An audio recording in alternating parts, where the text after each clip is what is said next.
They laughed when they pushed me in, 5 of them, seniors with names that echoed through hallways, while mine was barely whispered, and when the dungeon doors slammed shut behind me, all I heard was my own breath growing faster. The moment the floor crumbled beneath my feet and I fell into darkness, it felt like gravity forgot me, like the world let go of me entirely. I hit stone with a sickening crack, pain blooming through my ribs like fireworks gone wrong, and before I could even scream, something sharp tore through my back. I had no idea who, or what, struck me from behind, but as the cold spread across my skin and blood pooled around my body, my final thought wasn't about fear, it was, strangely, relief. The world faded to black like a glitching game screen, and for a moment, I thought it was over. Then I opened my eyes. Same stone floor. Same heavy air that smelled like rust and something older than time. But now, a screen hovered above me, glowing in faint blue light, death count, 1 stat bonus, +1 to endurance. I didn't understand. I had died. But I was alive again. And this time, the pain was gone, no wounds, no blood, just the memory of death etched into my nerves like a scar. Was it a bug in reality? Or was I trapped in something else? I stood up slowly, hands trembling, not from fear, but from something colder, realization. This wasn't the first death. It was the first lesson. The dungeon wasn't a place. It was a system. And I had just been initiated. The ceiling above flickered with faint light from the gym, but it felt like a world away, untouchable, unreachable. No one knew I was down here. No one would care. To them, I was the invisible student in the back row, the weird kid with too many library hours and too few friends. But the dungeon didn't care about cliques, or popularity, or what my name was. It cared about survival. And pain. And death. And growth. A message blinked in the corner of my vision. Trial 1, escape. Optional bonus, survive without dying again, reward, trait upgrade. I took a shaky step forward, the ground pulsing faintly beneath my feet like it was alive. From the shadows, something growled. Low. Wet. Wrong. A creature emerged, goblin-like, but with limbs too long and eyes that glowed like sulfur in the dark. Its jagged blades scraped across the ground, and I had no weapon, no skills, no armor, nothing but a heartbeat and rage. It charged. I ran, not away, but toward it, because something deep inside whispered that every death was data, every failure a chance to evolve. It swung. I ducked, moved on instinct, and punched its throat with all the hate I'd stored from every locker slam, every insult, every laugh I never laughed. It gasped, and I grabbed its weapon mid-swing, twisted, and felt something snap. With a scream that echoed in my skull, I drove the blade into its chest. It stopped moving. Then the screen flashed again, kill confirmed, +5 XP. New trait, shadow reflex, +10% dodge chance in low light. My breathing slowed. Not from exhaustion, but from revelation. I had killed. And the system had rewarded me. This place didn't just want me to survive. It wanted me to become. Every death would make me stronger. Every kill, a step further from who I used to be. I looked down at my shaking hands and whispered to no one, they wanted me dead. The dungeon answered with silence. And in that silence, I made a promise. You wanted a shadow to mock. Now you'll get one to fear. Let them laugh. Let them sleep. Let them pretend the dungeon isn't real. Because the next time I climb out of this hell, I won't be the quiet kid in the back. I'll be the reaper in the front. The second death came quicker than I expected, not from a monster but from my own hesitation, a hesitation carved into me by years of being the kid who never raised his hand, the one who walked the halls like a ghost no one saw. The trap wasn't complicated, just a simple pressure plate beneath a cracked tile. But when the spikes erupted through my chest and blood filled my mouth, I realized knowledge meant nothing without instinct. Then came the screen again, its cruel blue glow etching new numbers into my soul, death count, 2, stat bonus, +1 agility. I gasped awake again, cold sweat coating my skin like armor not yet earned, the same stone floor beneath me, but this time my fingers trembled less. With each death, I learned how to breathe quieter, step lighter, react faster, and kill without mercy or hesitation. The dungeon didn't wait for me to grieve, it pressed forward, like a beast testing my resolve, reshaping itself with every breath I took. I moved through shadows, hugging the walls, memorizing every echo and flicker of torchlight as if they were clues etched into a living map. My classmates were somewhere deeper inside, still laughing, still playing heroes with borrowed swords and inflated egos, thinking this dungeon was just another game. But I knew better now. This wasn't a school test or a tutorial level, this was a crucible forged in cruelty, and I was the ore being refined. A goblin ambushed me at the next turn, crooked teeth gleaming in the firelight, its dagger already raised, but I didn't hesitate. I ducked, rolled, came up behind it, and slammed a broken pipe through its throat, feeling the wet pop and the shudder that told me I had struck true. It screamed, but only for a second. I looted its pouch, 3 copper coins, a rusted key, and a cracked mana stone pulsing like a dying heartbeat. Another trap nearly ended me, a tripwire that triggered a swinging blade, but this time I saw the glint, heard the faint whistle of tension, and ducked just in time to let death kiss the air above my scalp. I wasn't surviving by luck anymore, I was surviving because I was evolving. The system didn't reward courage or kindness, it rewarded cunning, cruelty, and cold decisions made without emotion. Death count, 2, no new deaths recorded. Bonus retained. I climbed down a stairwell etched into the wall, one step at a time, the kind of descent that felt more like falling into a grave than walking into the next level. The shadows grew thicker here, swallowing light whole, but I had stopped fearing the dark, it was where I belonged now. In the next chamber, I found a mirror, tall and cracked, standing alone in the center like a monument to vanity. I approached, cautious, weapon raised, expecting a mimic or a monster, but what I saw stopped me cold. My reflection blinked, but I hadn't. He wore my face, but sharper, crueler, with eyes that glowed faint red and a smirk that knew secrets I hadn't learned yet. Then the mirror whispered, "You're not ready." I shattered it with a swing before it could say more, the shards raining around me like frozen stars, but even broken, the image lingered in my mind. Deeper into the dungeon, I found bones, fresh ones, small ones, a pile that looked far too human for comfort. A school ID tag lay beside the skull, Minjun, the class rep. He always smiled in the halls, always kept his tie straight, always tried to include me in group projects even when the others rolled their eyes. Now he was nothing but bones, and his smile would never twitch nervously again. I took his ID, slid it into my pocket, and moved on without a word. Every death taught me something. Every corpse warned me of what would happen if I forgot. I reached a wide stone door inscribed with glowing glyphs that pulsed like a heartbeat synced to my own. As I placed the goblin's rusted key into the lock, the system chimed softly, "Gate unlocked. Caution, recommended level, 5.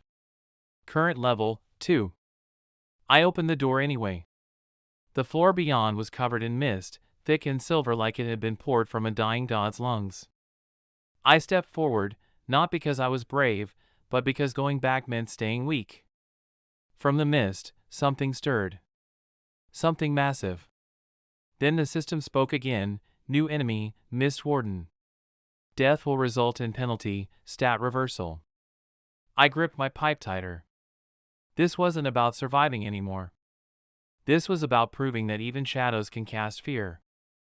The Mist Warden emerged like a nightmare stitched from smoke and bone, towering over me with a body made of swirling fog, its skeletal core flickering deep within like dying embers buried in ash, and its voice, when it spoke, was a grave wind, whispering forgotten names from beneath 1,000 graves.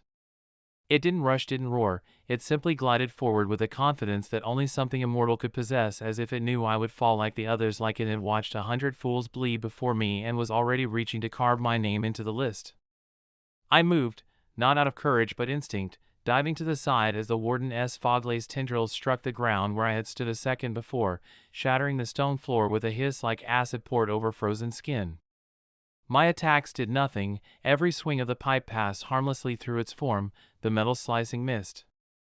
And returning clean, and for the first time since my second death, I felt panic clawing at my throat again. The system blinked in front of me like an emotionless god. Current objective: survive. No hints. No weaknesses. Just a cold directive and a timer in my head ticking toward another brutal end. But I remembered something small, something from the goblin's pouch I hadn't yet used, the cracked mana stone, still pulsing faintly, like a forgotten heart struggling to beat one more time. With a desperate lunge, I slammed the stone against the warden's chest, and for a moment, the entire dungeon pulsed, as if inhaling sharply through ancient lungs. The warden screamed, not loudly, but sharply, like a flute made of bone being snapped in half, its form twitching, unraveling for half a second as its fog receded and its skeletal heart flickered into full view. That was my window.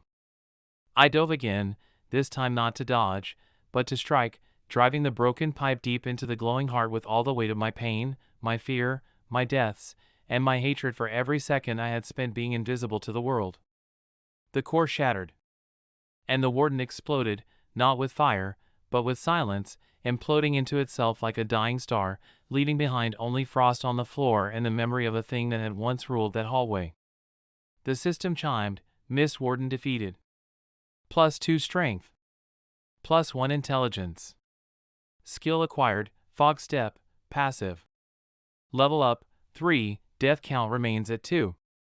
I collapsed against the wall, breathing hard, my hands trembling, not from fear, but from the high that comes with stealing a victory that was never meant to be yours. Fog step kicked in immediately.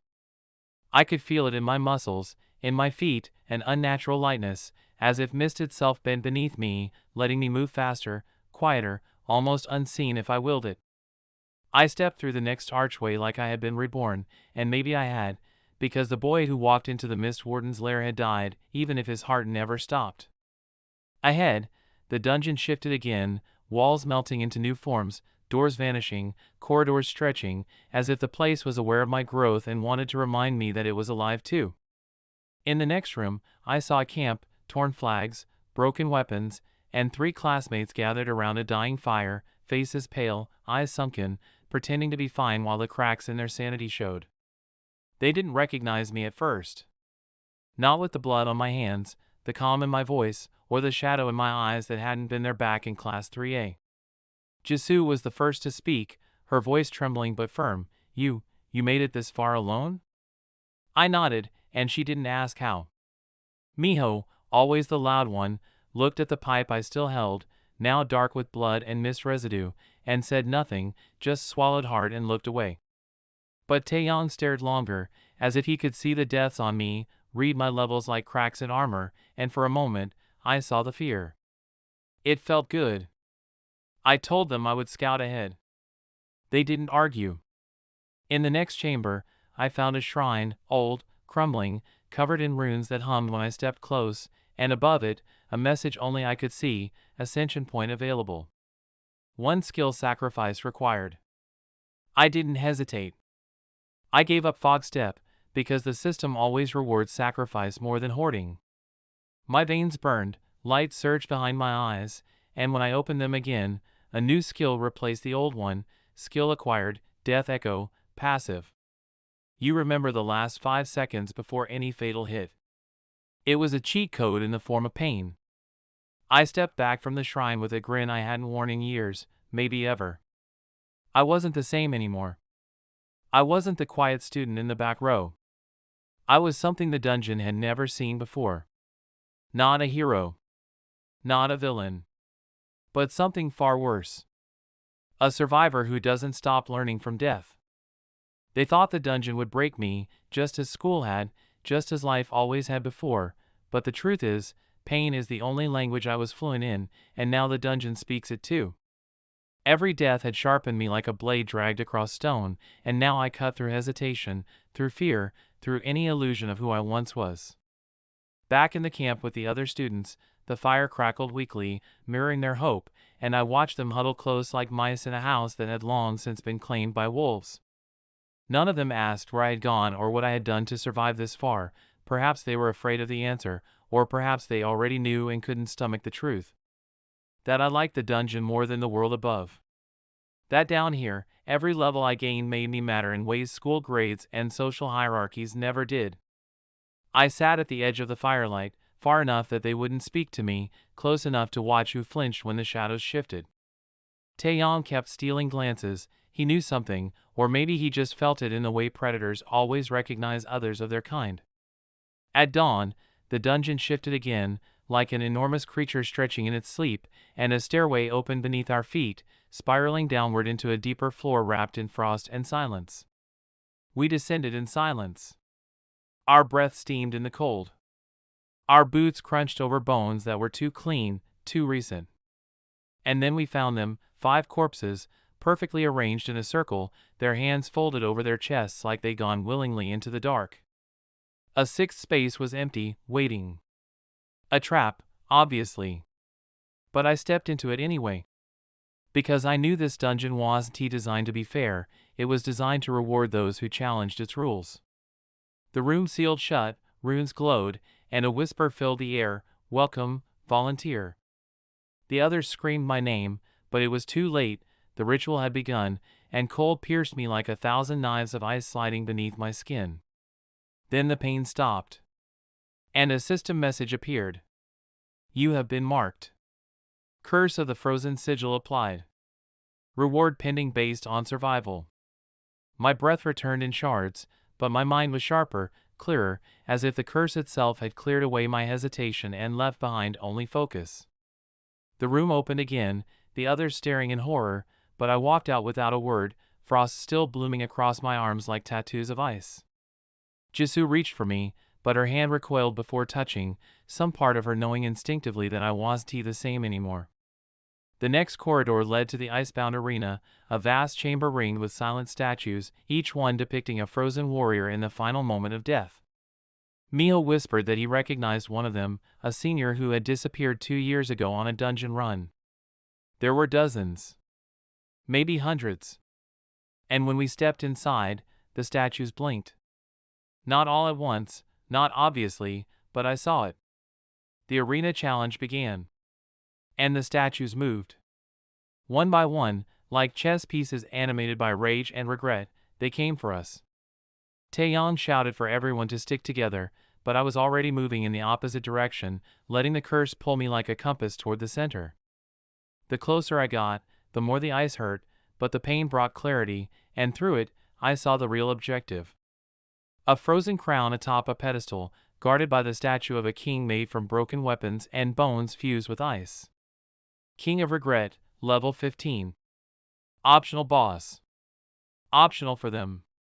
Necessary for me. I lunged before anyone could stop me. Dodged a blade made of shattered promises. Took a hit that froze my left side. Still kept moving. Because this fight wasn't about winning. It was about claiming the dungeon's attention. About proving I wasn't just another body to stack in its halls. I shattered the crown with a scream that turned to mist on my lips, and light exploded outward, blinding, cold, pure.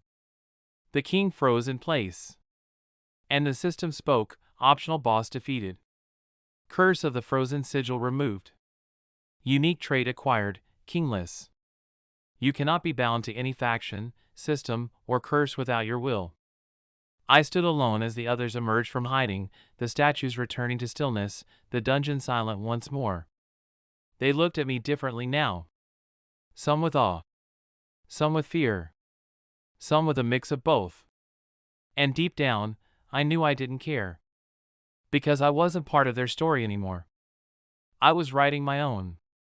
And the next chapter? It would be written in blood and ice. The dungeon never sleeps, and neither could I, not after what I saw in that frozen throne room, not after hearing the system whisper truths it shouldn't know. That night, while the others tried to rest with their backs to the wall and fear in their eyes, I sat alone at the edge of the chamber, staring at my reflection in a shard of ice, and for the first time I didn't recognize the boy looking back. He had the same face, but the eyes were colder, the posture straighter, the aura different, not broken, not forgotten, just forged. Taeyong approached without speaking, crouched beside me like we were equals now, but he was still waiting for something, maybe permission to ask what I had become. Before he could speak, the system intervened. Emergency quest triggered, blood echoes detected. Location, Floor 8, Forgotten Sanctum. Survivors, 0, Party of Origin, Class 3C. The words hit us like bricks. Class 3C was one floor below us, and now, apparently, already gone. The others woke to the sound of the alert, confusion rapidly turning to panic, because if a full class didn't even last a night, what chance did we have? But I wasn't afraid. I was curious. And that scared them more than any monster ever could. We descended anyway, driven by obligation, by the threat of expulsion, or worse, if the school authorities deemed us deserters. But as we reached floor 8, it became obvious this wasn't just another level, it was a memory. The walls pulsed faintly, like a heartbeat, and we were no longer in stone corridors but in a warped, decayed version of our own school building, smeared in blood and shadow. Jisoo gasped when she saw her own locker, warped and rusting, covered in fingernail scratches that hadn't been there yesterday. Miho ran. He sprinted for the stairwell, screaming that this wasn't part of the curriculum, that this wasn't what he signed up for. The shadows swallowed him before we could stop him. We never saw him again. The rest of us moved cautiously, but my steps were steady, my mind sharp. I'd seen hallucinations before, but this was deeper, more invasive, like the dungeon was peeling away the world just to watch us shiver. We reached the gymnasium, where the final echo waited. Bodies hung from the ceiling like marionettes, suspended by invisible strings, spinning slowly in midair with vacant eyes and frozen expressions of terror. Then they dropped. All at once. And the room turned red. The echo began. They weren't just bodies, they were looped deaths, each one reanimating to replay the moment of their final screams over and over again. And we had to survive it. I understood immediately, it wasn't about killing them, because they were already dead, it was about enduring the loop long enough to find the break point, the weak link in the memory. My classmates screamed, swung wildly, cried and begged as phantom arms grabbed at them, pulling them into horror they couldn't process. But I just watched.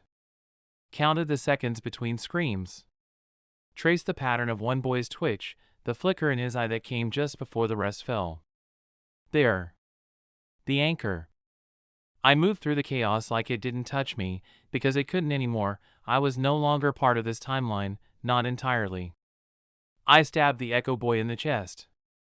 The illusion shattered. The world exploded in white light. Quest complete. Title acquired, Echo Breaker. Your mind cannot be manipulated by repeated trauma again. When I turned, only half of us remained standing. Some had clawed at their own faces until blood ran down their chins. Some were catatonic. And some, like Jisoo, just looked empty. She walked up to me and slapped me hard across the face. You didn't help. I didn't explain. She wouldn't understand. This dungeon wasn't testing our strength, it was stripping away our layers until only the core remained. And mine? Mine was forged from silence, pain, and 1,000 deaths I remembered like old friends. That night, they slept closer to the fire. But no one slept beside me. And I didn't blame them. Because even I didn't know what I was becoming. But the dungeon did. And it was watching, always watching, waiting to see what I would do next. The further we descended, the less the dungeon resembled stone and more like fractured memories stitched together with shadow, as if it were no longer a structure but a living, evolving mind feeding on fear. Floor 9 welcomed us with silence, a kind that didn't just muffle sound but swallowed it whole, making even our footsteps vanish into a void so deep it pressed against our chests like grief. The hallway stretched too long, bending at wrong angles, the flickering torches above us suspended in midair like frozen stars, casting light that didn't reach the floor. The system didn't announce anything, no warning, no quest, only a notification that made us all exchange a glance. Optional trial, face thyself. That was all it said. And when I blinked, the hallway was gone. I stood in the old classroom again, my seat by the window, sunlight pouring in, the chalkboard clean, the air normal, but the world, off. Because sitting in my chair was me. Not just a reflection, but me as I used to be, timid posture, cracked lips from biting too much, bruises barely hidden beneath the collar, and that permanent flinch behind the eyes that always waited for the next blow. He looked up. He smiled. And I hated it. You survived, he said softly, voice barely a whisper, like he didn't want to wake the ghosts sleeping inside our past. I didn't speak, I couldn't, because something in me clenched, not in fear but in mourning. He walked toward me, and for the first time, I realized he wasn't just a version of me, he was the weight I carried through every death, every betrayal, every silent cry swallowed between class bells. Do you still remember why you kept coming back? He asked. I wanted to say revenge, or strength, or justice, but none of those felt true in that moment. And he knew it. He touched my chest, gently, and the illusion broke. All around me, versions of myself collapsed, dozens, hundreds, all the past deaths, the failures, the rejections, the lonely birthdays, the hospital beds, the report cards with perfect grades and no one to show them to. I screamed. Not out loud, but something inside me snapped so violently the system itself reacted, system alert, emotional containment threshold exceeded. Title acquired, Hollow Flame. Effect, pain no longer clouds judgment. Sorrow now fuels your will. I woke up on the floor of the real dungeon, soaked in sweat, fingernails digging into stone, breath ragged, and the others were still unconscious, still trapped in their own trials. All but Jisoo. She sat beside me, eyes red, tears staining her cheeks but refusing to fall anymore, as if she'd finally bled out everything soft inside her. I saw my mother, she whispered. I didn't ask what happened. We both understood. The dungeon wasn't just feeding on our strength, it was consuming our humanity, bite by bite, until only instinct remained. By morning, 5 more were gone. No blood, no screams, just missing. The system didn't explain. We stopped expecting it to. And the remaining few began to look at me like I was something else entirely. Not a leader. Not a classmate. But a symbol. A survivor. The one who didn't flinch. Taeyeon started writing notes in a bloodstained notebook, tracking our progress, drawing maps that changed every hour, convinced that if he kept recording, we wouldn't disappear like the others. Jisoo sharpened her blade until it was paper thin, humming softly to herself in a language I didn't recognize. And me? I stood at the edge of floor 10.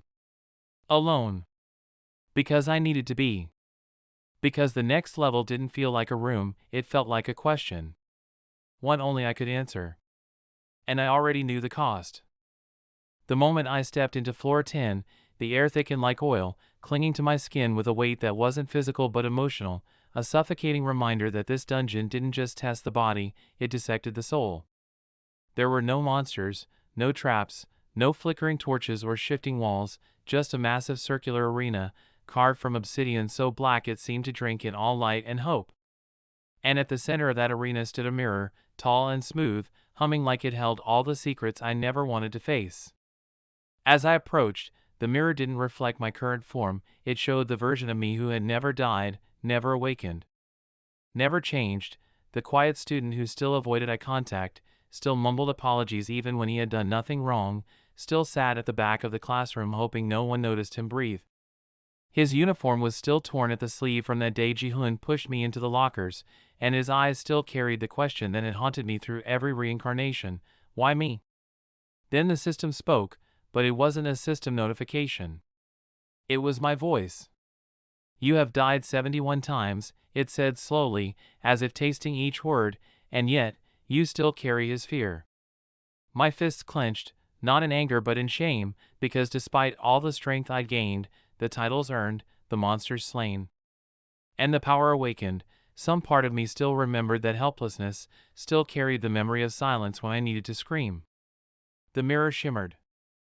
The other me stepped out. But he wasn't just a reflection anymore, he was a construct of everything I used to be, infused with regret, wrapped in the chains of trauma, eyes wide with desperation, and fists that trembled with the weight of forgotten hopes. And he attacked. Not with power, but with the kind of sadness that seeps into the bones with the weight of 1,000 unspoken apologies and the bitterness of dreams never pursued, and as he struck me it wasn't pain that landed, it was memory. I remembered the time I pretended to be sick to avoid PE because I didn't want to be laughed at again. I remembered the birthday I spent alone in the library, watching the rain fall through cracked windows. I remembered the way the teacher smiled and said boys will be boys when they found my books shredded under my desk. And every strike made my knees buckle, not because I was weak, but because the pain had always been real, and I had buried it too deep for too long. Then something snapped, not in the mirror, not in my body, but in the timeline of who I was. I screamed, not in fear, but in fury, and my voice cracked the arena walls like lightning tearing through stone, because for the first time, I wasn't ashamed of my past, I was enraged by it. The other me hesitated. And in that hesitation, I surged forward, not with fists, but with truth. You were never weak, I whispered as I grabbed him, holding him close like a brother lost in time. You were surviving in a world that never gave you a chance. And the mirror self began to cry, not from pain, but from release. He faded like smoke. The system chimed. System notification, trial of reflection complete. Reward, passive skill, iron resolve, fear immunity against mental type enemies. Bonus title, Phoenix of the Shunned. Effect, each defeat strengthens your will exponentially. I stood alone again. But something was different. Lighter. The chains I didn't know I'd carried for so long had loosened, and in their place grew something sharper, steadier, not hate, not vengeance, but clarity.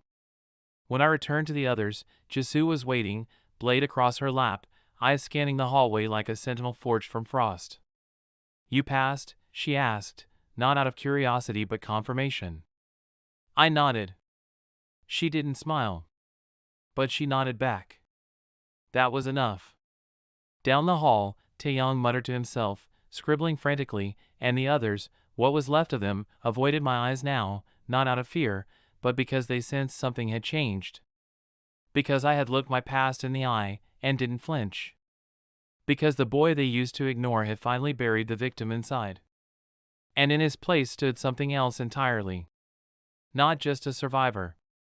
But a beginning. The deeper we descended, the more the dungeon felt like it was peeling back layers of reality, until what remained was something raw, something primal, something that whispered to the parts of us we tried to forget. Floor 11 greeted us not with beasts or traps, but with silence so thick it pressed against our eardrums a pressure that made you doubt your own breathing. Like the dungeon itself was waiting for us to speak first so it could decide how to respond. The corridor was narrow, endless, its walls lined with faded portraits, faces we didn't recognize, yet each seemed familiar in the way nightmares always are, half-remembered reflections of people we once feared or failed. Jisoo took the lead, her fingers brushing the wall, tracing the patterns in the stone like a blind reader searching for truth in braille, while Taeyong scribbled symbols into his notebook with ink that shimmered like moonlight through blood. I walked in the middle. No longer hiding. But still haunted. Because the last trial hadn't broken me, it had unsealed me, and I still wasn't sure if what was coming out was something I wanted to face. We reached a door. Iron. Old. Unmoving. Yet the moment I touched it, it opened. Not with force. But recognition. The room beyond was circular, like a classroom. 20 desks, arranged neatly in a ring, each with a figure seated, uniformed, silent, motionless. I knew them all. My old classmates. Not truly, but illusions crafted from memory, sculpted by the dungeon from the pieces of pain I hadn't fully let go. Jihoon sat closest. Arms crossed. Smirk intact. Behind him were the others, girls who whispered about my shoes, boys who laughed when I tripped, teachers who saw and did nothing. They turned to me in perfect unison. Then the system spoke, not in my voice this time, but in theirs. System trial, echoes of judgment. Objective, survive the trial of blame. Each illusion stood, pointing fingers, voices rising not in shouts but accusations so cold they didn't burn, they froze. You should have fought back. You were always pathetic. We bullied you because you let us. You didn't belong. You still don't. Their words stabbed deeper than blades. Because I had heard them before. Whispered in school bathrooms. Muttered in the hallways. Echoed in my own head. Jisoo stepped forward, but I raised a hand. This is mine. Because some monsters aren't meant to be slain by others, they reforged from the shadows of our own past and only answer to the one who birthed them. I stood in the center as the illusions closed in. And I listened. To every insult. Every lie. Every half-truth that once had power over me. Then I spoke, not in anger, not in defense, but in truth. You blamed me for being weak, but strength isn't loud, it's silent survival. You mocked me because I didn't fight back, but you never questioned why I had to. You said I let it happen, but I was a child surviving wolves wearing uniforms. And now? I'm still here. I've died more times than you ever imagined, bled in more ways than you could comprehend, and every time, I came back colder, sharper, stronger. The illusions flickered. Stumbled. One by one, they dissolved, not because I attacked, but because I forgave. Not for them. For me. Because carrying their voices meant I was still letting them live inside me. And I was done renting space in my mind to ghosts who never deserved to be there. The room emptied. Only my desk remained. With a note. Folded. Simple. It read, "You passed." The system chimed.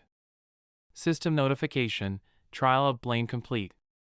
Reward, skill, mind fortress, mental attacks reduced by 70%. Bonus title, He Who Endures. I walked out of that room not just stronger, but lighter. The others were waiting. Taeyong didn't ask. Jisoo met my eyes and nodded. She understood. Because every warrior carries a battlefield within, and mine had just declared its first victory. We continued downward. And though the air grew colder, the fire within me had never burned brighter. The descent into floor 12 was not a physical journey alone, it felt like a descent into forgotten memories, the kind buried so deep even nightmares forget to knock on their doors. The air shifted the moment we stepped through the threshold, not in temperature or scent, but in emotion, as if the dungeon had peeled back my chest and decided to wear my grief like a cloak. The walls were mirrors, hundreds of them, shards of silver-lined glass hovering midair, suspended by some unseen force, rotating slowly, each one reflecting not just my face, but the faces I'd worn in every timeline, in every death, in every failure. I saw myself broken.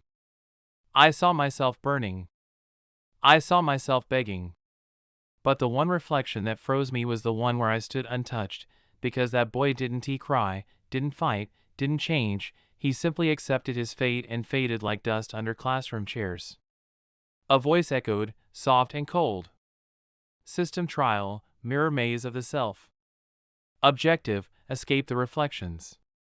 Taeyong muttered, illusion trial. Psychological. But Jisoo whispered, no. This one's personal. We moved as a unit, but the mirrors didn't stay still, they shifted, twisted, multiplied, soon every direction was me, 1,000 versions staring back, each one whispering their own truths, their own pain, their own accusations. You let Mom die alone. You could have saved him if you moved faster. You killed them all when you ran. You were the problem, not them. You were never meant to survive. Every lie dressed as truth felt like glass under skin, and I wanted to scream, but I knew the moment I did, I'd shatter. So I walked. Past the voices. Past the images. And I spoke, not to them, but to me. I am not who I was, but I honor him. I didn't choose the pain, but I chose to rise after it. I have died 1,000 deaths, but I remember every one. They thought I'd vanish, but I evolved. Each step forward shattered a mirror. Not violently. Elegantly. Like each truth spoken became a stone cast into a pond of lies. The maze fought back. It created copies of me, identical in voice, in thought, in hesitation. They moved like me. Spoke like me. Even fought like me. But they didn't believe like me. And belief, that fire in the marrow of the broken, is what sets the survivor apart from the shadow. When the clones charged, I didn't hesitate. I moved through them like wind through dry leaves, cold, silent, relentless. Not because I hated them, but because I understood them. They were me, versions frozen in time, unable to grow, still haunted by moments I had already buried. The system chimed mid-battle. Skill unlocked, Phantom Echo, create shadow copies of yourself that mimic enemy attacks. I smiled. The dungeon was teaching me through pain, but I was learning faster than it expected. With every step, the reflections turned to mist, the maze cracked like old ice, and finally, light. A single mirror stood at the center. Unlike the others, it didn't reflect pain or weakness. It showed me, now. Scarred. Alive. And unafraid. I reached out and touched it. It didn't chatter. It bowed. And the floor shifted, revealing a staircase downward, stone steps illuminated by torches that burned blue. I turned back. Taeyong and Jisoo had followed silently, giving me space, trusting me to win battles only I could see. Ready? Jisoo asked. I nodded. The next floor awaited. But this time, I wasn't walking toward death. I was dragging it behind me. The stairs groaned with each step, not because they were old, but because they remembered every soul who walked them, every scream buried in the stones, every regret etched into the mortar between. By the time we reached the base of the staircase, the air was thicker than fog. It wasn't just atmosphere, it was memory, congealed and waiting to be inhaled. Floor 13, the Hall of Witnesses. That's what the system called it. But it felt more like a graveyard made of judgment. The room was vast and circular, its walls lined with statues, hundreds of them, each one resembling a person I had wronged, forgotten, or failed. Some I recognized. Some I had buried deep. There was Hyun-soo, the classmate who asked for help before jumping. There was the old man who died shielding me from a beast in one of my early dungeon runs. There was even my teacher from the orphanage, the one who always gave me warm soup but whom I never once thanked. Jisoo whispered, "This is guilt given form." And Taeyong added, "This floor doesn't kill you with blades. It kills you with memory." But I was already walking forward, heart pounding, because the statue in the center wasn't of a victim or stranger, it was of me. Not the me I'd become, but the one I used to be. Slouched. Timid. Eyes hollow. Mouth stitched shut by years of silence and fear. The system's voice rang out, louder than usual, almost like it was angry. Trial initiated, confront thyself. The statue moved. It stepped down from its pedestal with the weight of every timeline behind it. It stared at me, not with hatred, but disappointment. You changed, it said. But not for the right reasons. I clenched my fists. I changed because I had to. The statue shook its head. You changed to destroy, not to protect. You became the monster that once hunted you. You wear pain like armor, but that makes you cold, not strong. Each word hit harder than the last, not because they were lies, but because I had whispered them to myself in the dark, when no one else could hear. I lunged first. My blade met resistance, not steel, not stone, but raw memory. He moved like I did. Fought like I did. Knew every trick, every hesitation, every doubt. But I had something he didn't. Time. Pain. And death. 1,000 deaths had taught me to adapt, to improvise, to never make the same mistake twice. And this fight? This was a mistake I had already lived. I feinted left, ducked low, and struck upward, through the crack that only a survivor could find in his past. The statue shattered, not violently, but gently, like a burden finally lifted. And then, the statues lining the walls began to speak. Not to condemn, but to forgive. Each voice said the same thing in different tongues, tones, and trembles. We remember. We forgive. We release. One by one, the statues turned to ash. And when the last one fell, the room lit with a warmth no dungeon had ever offered. The system spoke again. Title earned, Survivor of Self. Stat boost, plus 10% resistance to mental attacks. But that wasn't the reward I cared about. What mattered was that, for the first time, the voice in my head, the one that always questioned my worth, went quiet. Jisoo stepped beside me, offering no words, just presence. Taeyong placed a hand on my shoulder, firm and steady. I looked at the pedestal where the statue once stood. Empty. Like a page I had finally turned. And I smiled, not for winning, but for surviving myself. Because the deeper the dungeon went, the more I realized this wasn't about killing monsters. It was about killing the lies that kept me from becoming one. The silence after floor 13 wasn't peace, it was pressure, the kind that wraps around your ribs and squeezes just enough to remind you're still breakable. The stairwell to floor 14 was narrow, winding, and unlit, the kind of darkness that swallowed your breathing and returned it distorted, like the dungeon was trying on your fear for size.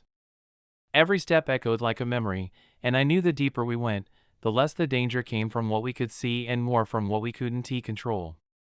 As we descended, the temperature dropped, not like ice, but like expectation. And when the stairs finally ended, the world opened sideways. We stepped into a mirror maze. But this wasn't funhouse glass. This was silver that shimmered like still water, and each panel didn't reflect you, it reflected a version of you from a path you didn't take. On my left, I saw myself dressed in a school uniform, friends laughing beside me, a bright campus under sunshine, someone who had never entered the dungeon that day. On my right, I was rich, powerful, seated at the head of a table, but my eyes were cold, and no one dared meet them. Straight ahead, I was dead. Eyes open, body broken, forgotten in a back alley. Jisoo gasped as her reflection showed her holding a baby, crying, smiling, alive in a world without monsters. Taeyong didn't speak, his mirror version looked too happy, too loved, too distant from the blade-scarred boy standing beside me now. The system's voice whispered, almost like it didn't want to disturb the glass. Floor 14, infinite choices. Objective, choose. That was all it said. But the mirrors began to call to us. Not with voices, but with temptation. One step forward and the mirrors responded. One image rippled, then another. Suddenly, I wasn't sure which version was truly mine. The floor tilted slightly, or maybe my balance shifted, but either way, I was drawn to the one reflection that didn't tempt me with peace or power. It was me, bruised, alone, carrying Jisoo in one arm, dragging Taeyong with the other, bleeding from my mouth but still moving forward. Still fighting. Still choosing to walk through hell, even when heaven was an option. That was the moment the mirrors shattered, not violently, but like breaking a lie. And we were no longer in a maze. We were on solid ground, and a path stretched forward, no more choices, just consequences. The system announced, "You have chosen your truth. Proceed." We walked in silence, not because we were afraid, but because we had just seen the lives we would never live. And yet we kept moving forward, not toward what we wanted, but toward what we were meant to face. Because destiny isn't about choosing the easiest path. It's about walking the hardest one, and not looking back. We didn't speak as we stepped onto floor 15, because some silences aren't empty, they breathe full of all the things we were not ready to admit out loud. The path led through a corridor of steel and stone, but unlike the echoing silence of previous levels, this floor pulsed with sound, low, rhythmic, like a heartbeat too loud for the chest that held it. The system didn't greet us this time. Instead, the air itself seemed to hum with tension, and it wasn't until we reached the edge of a vast, sunken chamber that we understood why. Below us lay an arena, circular, colossal, and alive. Its walls were lined with bone, sharpened into spears. Its floor was scorched black, smeared with blood that never dried. And at its center stood a figure wrapped in red mist, not armored nor flesh, but something in between, like rage made tangible. Boss Room, Crimson Trial, Champion of Regret. The system whispered those words like an accusation. And then the mist parted. And the figure beneath became clear. It was me. Or rather, a version of me that never stopped being angry. This wasn't the broken boy who rose through pain. This was the boy who let pain become everything. His eyes burned, not with fire, but with betrayal. His fists clenched as if the world itself owed him something it could never repay. And when he spoke, the ground shook. You chose forgiveness. I chose power. You let them live. I buried them. You fought for the future. I conquered the past. He didn't wait. He charged. And the moment our blades met, I understood something terrifying. This wasn't a boss fight. This was a test. A final fork in the road of who I could become. Because he was faster. Stronger. He didn't hesitate. Didn't feel. Didn't care. And I knew I couldn't beat him by matching his fury. So I stopped fighting his way. I let him swing, wild and precise, let him burn with every ounce of pain I had already overcome. And I began to move not with rage, but with memory. Every parry was a reminder. Every dodge a choice. Every step a defiance. I whispered the names of those I'd lost. Not to grieve, but to remember why I still stood. And when his blade finally missed, I didn't strike to kill. I struck to free. My blade shattered the crimson armor, not with violence, but with clarity. And when he fell, the mist evaporated. He looked up at me, no longer my enemy, but my shadow. And he whispered, "Thank you, for not becoming me." The arena collapsed behind us, not in destruction, but in release. Like the dungeon had been holding its breath, and finally exhaled. Reward earned, title, the one who chose. New passive skill, memory echo, once per floor, evade death using a stored version of your past reaction. As we exited, Jisoo held my hand, not because she thought I needed it, but because she knew I didn't want to feel alone. Taeyong walked beside me in silence, but for the first time, I noticed he no longer limped. And I realized that every trial we passed didn't just test us, it healed us. Slowly. Painfully. But surely. And though we had floors yet to climb, and monsters yet to face, the real enemy, the one I saw in the mirror, was no longer chasing me. He was walking with me. The next door didn't open with fanfare, no grand declaration from the system, just a whisper in the back of my skull, like someone had leaned close to my ear and said, "You're not ready." But we stepped through anyway, because readiness was a luxury long stripped from us. The room was dark, not pitch black, but the kind of dimness that plays tricks with your senses, making you doubt whether you're truly seeing or just remembering light. The stone beneath our feet was warm. Too warm. Like something had bled into it for centuries. Then came the smell, copper and sulfur and something sharp, like regret burned too long. Jisoo stiffened first. Not because of what she saw, but what she felt. This floor didn't show illusions, didn't test strength, didn't twist reality. It simply told the truth. The dungeon called it, Floor 16, Archive of Sins. A wall emerged from the dark, no carvings, no engravings, just words scrawled in blood that never dried. Names. Dates. Actions. Every one of them mine. From the first lie I told to avoid punishment in grade school to the moment I let a teammate die in an early run because I hesitated. Some were small. Petty. Forgettable. But others? Others pulsed like open wounds I had tried to cauterize with excuses. The wall wasn't just recounting mistakes. It was documenting choices. And with every step forward, a voice echoed from above. Speak it. Or be consumed by it. It wasn't a challenge. It was a demand. So I did. I confessed. Each one. I admitted to the teacher I abandoned, the friend I betrayed out of jealousy, the monsters I killed not out of necessity but because it felt good to finally have power over something. The words didn't make me feel lighter. They made me feel real. Jisoo went next, tears streaking her face as she admitted that sometimes she missed her old life more than she missed the people in it. Taeyong spoke last. His voice didn't shake, but his shoulders did. And when the confessions were done, the wall cracked, not shattered, not crumbled, but split open, revealing a path made of mirrors. No illusions this time. Only us. As we were, as we are, and as we might become. And for once, I didn't flinch at my reflection. Because facing your sins doesn't make you pure. It just makes you honest. The system didn't give us rewards. No titles. No boosts. Just silence. And that was the reward.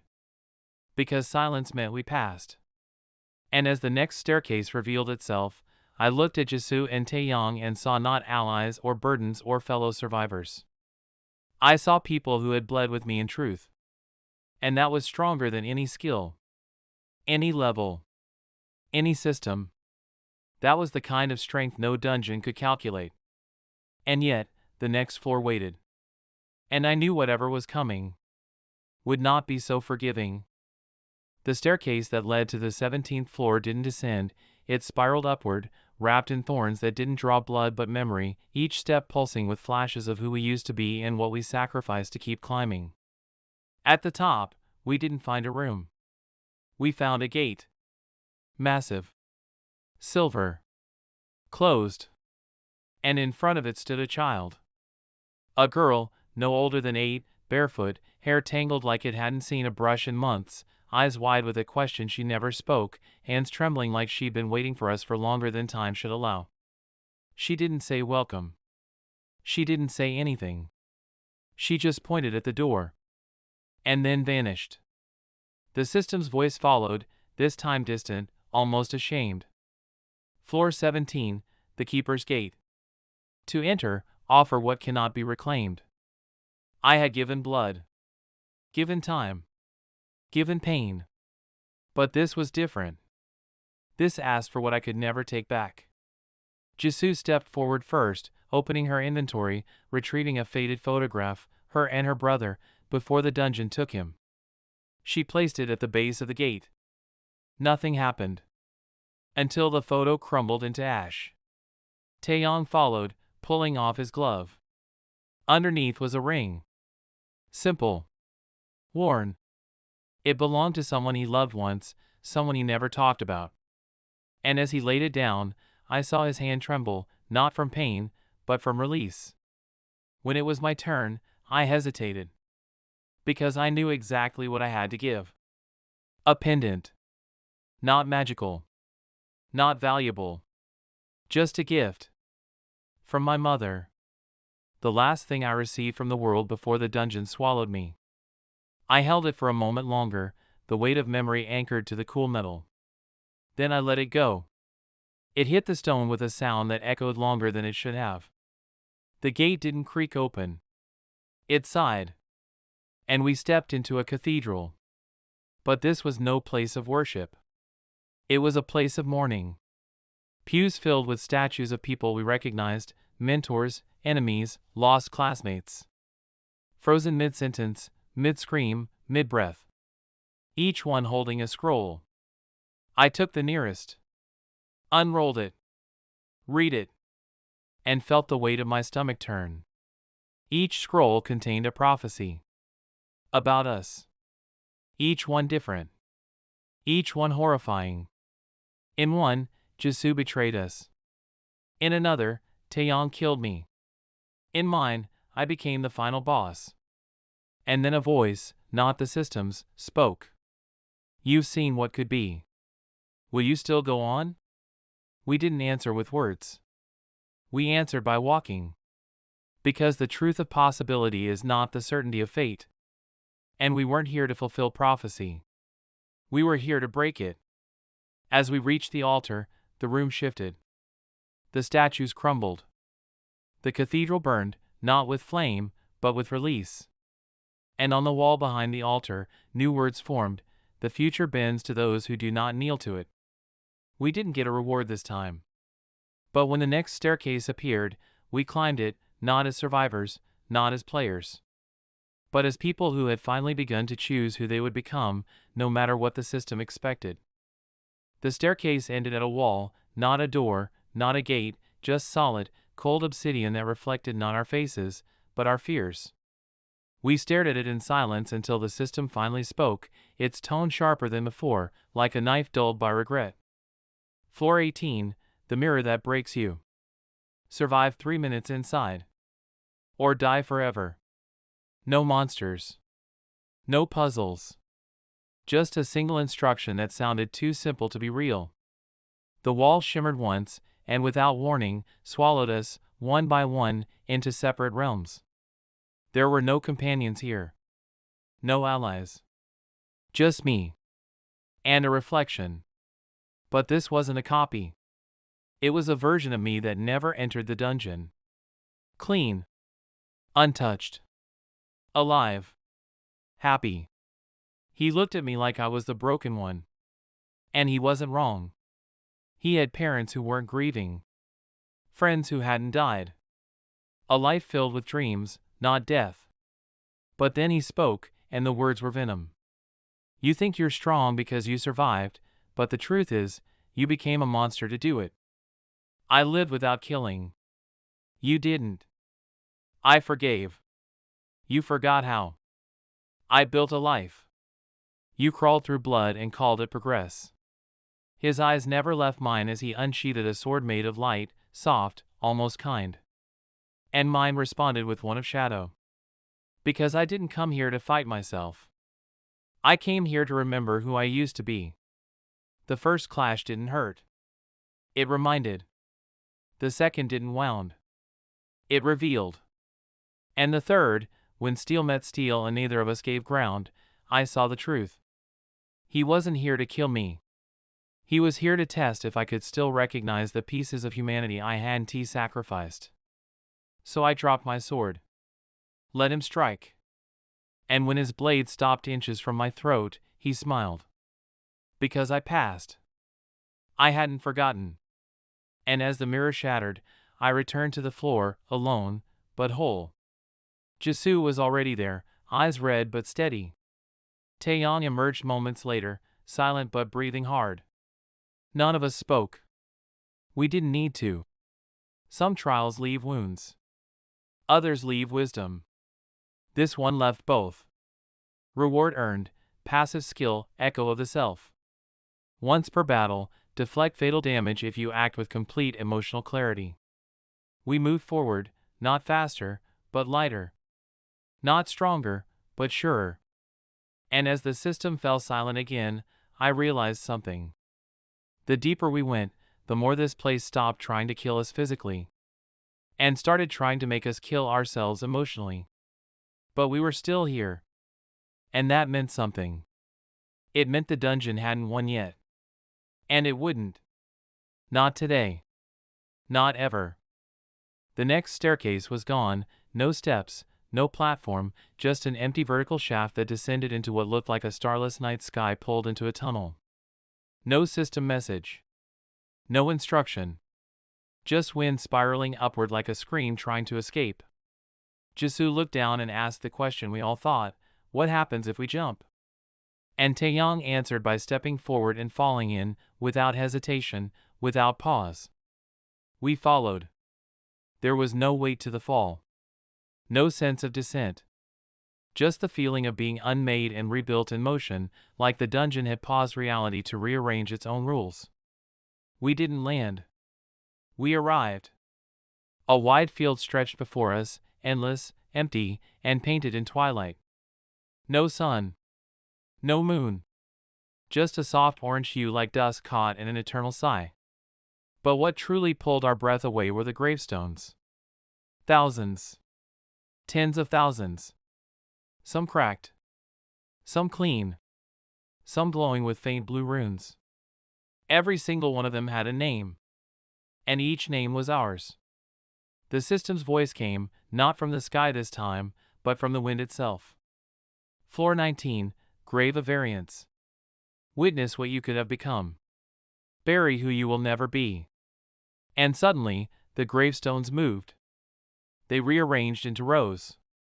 3 rows. Each with a version of me, Jisoo, and Taeyong. I knelt before the first. The epitaph read, "Here lies the boy who never spoke back." The next, "Here lies the coward who begged the dungeon for mercy." And the third, "Here lies the killer who became the boss of floor 100. Each one was real. Or could have been. Each one had walked a path I might have taken had I made a single different decision. Jisoo stood silently in front of hers, fingers trembling as she read, "Here lies the girl who surrendered for safety. Here lies the girl who never left her brother's side, and died first. Here lies the girl who became a queen, alone on a throne of bones." Taeyong didn't speak. But when I glanced at his row, I saw him staring at one that read, "Here lies the boy who forgave the one who killed his sister." And he knelt. And he cried. Not loud. Not broken. Just silent tears for a self he could never become. Then the wind spoke again, "Choose one to remember. Burn the rest." We obeyed. Each of us picked the version that scared us the most, not the worst, not the best, but the one that reminded us we were always a decision away from becoming something we could never forgive. Mine? I kept the grave of the boy who begged. Because I needed to remember what I almost became when I was alone, when no one came, when the system broke me the first time. The others? I burned them. And as flame devoured stone, the sky cracked. Light poured through. A staircase appeared, not leading up, not down, but sideways. As if the dungeon no longer cared about hierarchy, only intent. We stepped onto it. Together. Not as players. Not as survivors. But as people who now carried the weight of every version of themselves they would never be. And that, somehow, made us more dangerous than ever before. Because nothing is more powerful than someone who has already buried all their regrets. The sideways staircase led us not into another floor but into a corridor, one so narrow we had to walk single file, the walls pressed close like a throat threatening to swallow us whole, and the ceiling dripping with some dark fluid that smelled faintly of rust and regret. Every step echoed not in sound but in memory, visions flickering like static against our eyes, the first death, the first scream, the first time we wondered if we would ever see the sun again. Then, without warning, we stepped through a wall that wasn't there, and entered a hallway made of mirrors, endless and perfect, but none of them reflected us. Instead, they showed our enemies. Every single person who had ever wronged us stood on the other side of that glass, laughing, mocking, bleeding, dying. Some we had killed. Some we hadn't yet. Some we didn't know, but instinctively hated. The system spoke softly now, like a whisper meant only for us. Floor 20, the Hall of Vengeance. Touch 1. Claim their power. But bear their curse. I stared at the mirror that held Kong Miho, the one who threw me into that locker, the one who locked the door and turned off the lights while they all laughed. He was smiling in the mirror. Then he saw me. And his smile disappeared. He screamed. He begged. He cried. And I touched the glass. It wasn't cold. It was hungry. His reflection shattered and flowed into me, bones cracking, mind spinning, heart tightening. You have gained, cruel will, resistance to fear. You have inherited, blood memory, recall pain as fuel. You are cursed with, echoes of the dead, hear their screams when you sleep. I didn't regret it. Not even when the first scream echoed in my skull like a child scraping nails across a coffin lid. Jisoo chose a teacher. One who had laughed when she asked for help. One who said monsters belonged with monsters. Her eyes didn't blink as she absorbed the reflection. Taeyong hesitated. Then picked a stranger. A man who had killed his sister in another timeline. None of us said anything after. There was nothing to say. The hallway stretched onward, mirrors breaking as we passed, their glass cutting into our shadows, not our skin. At the end stood a door. Wooden. Old. Simple. But behind it, we could feel breathing. Not mechanical. Not monstrous. Human. We opened it and stepped into a classroom. Desks lined up. Chalkboard covered in equations. And every seat filled with a version of us. Younger. Unbroken. Still dreaming. Still scared. The system did not speak. Because this was not its floor. This was ours. We approached the front of the room. And one by one, our younger selves turned to look at us, not with fear, not with awe, but with recognition. They didn't ask who we were. They asked if it had been worth it. Jisoo answered first, voice barely a whisper, "No. But I'm still here." Taeyong followed, "I lost everything. But I became someone who could protect something." "And me?" I didn't say anything. I just knelt beside my younger self, looked him in the eye, and said, "I'm sorry. But I won't stop." The younger me smiled. And vanished. As did the others. And the classroom faded into blackness. Only a door remained. Glowing. Waiting. We stepped through it. And the dungeon finally spoke again, not with command, but reverence. "You have passed the midpoint.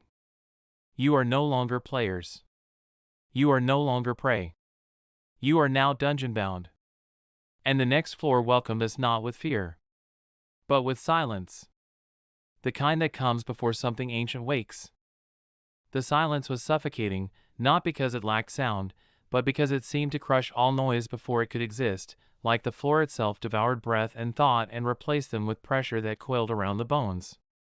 The door vanished behind us, leaving no exit, no option, no light, only darkness so dense it felt like the inside of a coffin beneath the earth. For the first time, even the system hesitated before speaking. Floor 21, the womb of the world. A floor that remembers. A floor that feeds. The blackness shifted, not like a shadow cast by flame, but like skin rippling from something beneath. We walked forward. With every step, the darkness whispered, not with voices, but with memories that weren't ours. We saw flashes of other players. Dead ones. Famous ones. Forgotten ones. Some screamed. Some laughed. Some begged the system to let them out. All were swallowed by the floor and never returned. Then the air changed. Heavier. Wetter. Filled with a scent that was all too familiar, blood. We emerged into a chamber shaped like a heart. It beat slowly, pulsing red veins that lined the walls and ceiling, and in the center floated an orb, pure white, flawless, untouched by the decay surrounding it. The system didn't speak. But we knew what it wanted. Take it. Claim it. Survive the price. Jisoo stepped forward first. But the orb pulsed once and knocked her back with a force that cracked the floor. Taeyong followed. The orb did nothing to him. Until he reached for it. Then it showed him something, his sister's face, covered in tears, reaching for him from the other side of a veil. He fell to his knees and screamed. I moved forward. Faster. Stronger. And the orb pulsed again. But this time it didn't repel. It invited. Because it knew me. Because I had died too many times. Because I was no longer someone who feared what waited inside. I reached out. Touched it. And the orb melted into my palm. Not like liquid. Like memory. My vision went white. And I saw it. The original player. The first one. The one who entered this dungeon 1,000 years ago and never left. He looked like me. He sounded like me. And he spoke just one sentence, the system is not your enemy. The system is your jailer. Then he vanished. And I woke up screaming. The orb was gone. My hand was glowing. And the system finally spoke again. You have absorbed Origin Shard. Class updated, dungeon-bound systemless. Warning, you are now beyond system control. Taeyong looked at me with fear for the first time. Jisoo stepped away, hand on her weapon, eyes wide. Because I wasn't just a player anymore. I wasn't even a variable. I was a threat. And the dungeon had taken notice. Emergency protocol activated, floor boss incoming. The ground shattered. The ceiling howled. And something ancient rose from the blood-soaked floor with eyes made of time and teeth shaped like regret. It didn't roar. It didn't speak. It simply opened its mouth and tried to swallow us whole. We ran. We fought. We burned skills, stamina, sanity. And still, it didn't bleed. Until I used it. The shard. My hand lit up like a star exploding in slow motion. And I drove it into the creature's chest. It screamed. Once. Then folded into itself. Gone. Silence returned. But not the same kind. This one was respectful. The dungeon feared me now. And maybe it should. Because I had stopped playing its game. And I was about to start my own. The silence after killing the floor 21 boss wasn't peace, it was calculation, a pause not of mercy but of strategy, like the dungeon was recalibrating the threat level of something it had never intended to create. I felt it first. The shift. Not in temperature or air pressure, but in attention. The system was watching me now. Not monitoring. Not observing. Watching, like a god realizing one of its creations had learned to build altars of its own. The next staircase didn't appear. Instead, the floor warped. The walls fell sideways like curtains made of flesh. And we stood in what looked like an abandoned cathedral, stone spires covered in moss, pews filled with bones, stained glass windows shattered into memories frozen mid-scream. Floor 22, the Cathedral of Lost Faith. Only the faithless may proceed. Taeyong froze. Jisoo gripped her dagger tighter. I stepped forward first. Because I had lost my faith long ago. Not in gods. Not in people. But in the idea that suffering meant anything. Statues lined the walkway. Not of saints. Of players. Kneeling. Dying. Praying. Each one captured at the moment they realized no help was coming. We passed them one by one. And with every step, the statues whispered. Not in words. But in emotion. Despair like gravity. Regret like rust. And always, that question, why you? Jisoo stumbled once, vision clouded. Taeyong bled from the nose, eyes distant. But I walked steady. Because when you've died enough times, pain becomes geography. And I knew this terrain. At the altar stood a figure. Not a boss. Not a beast.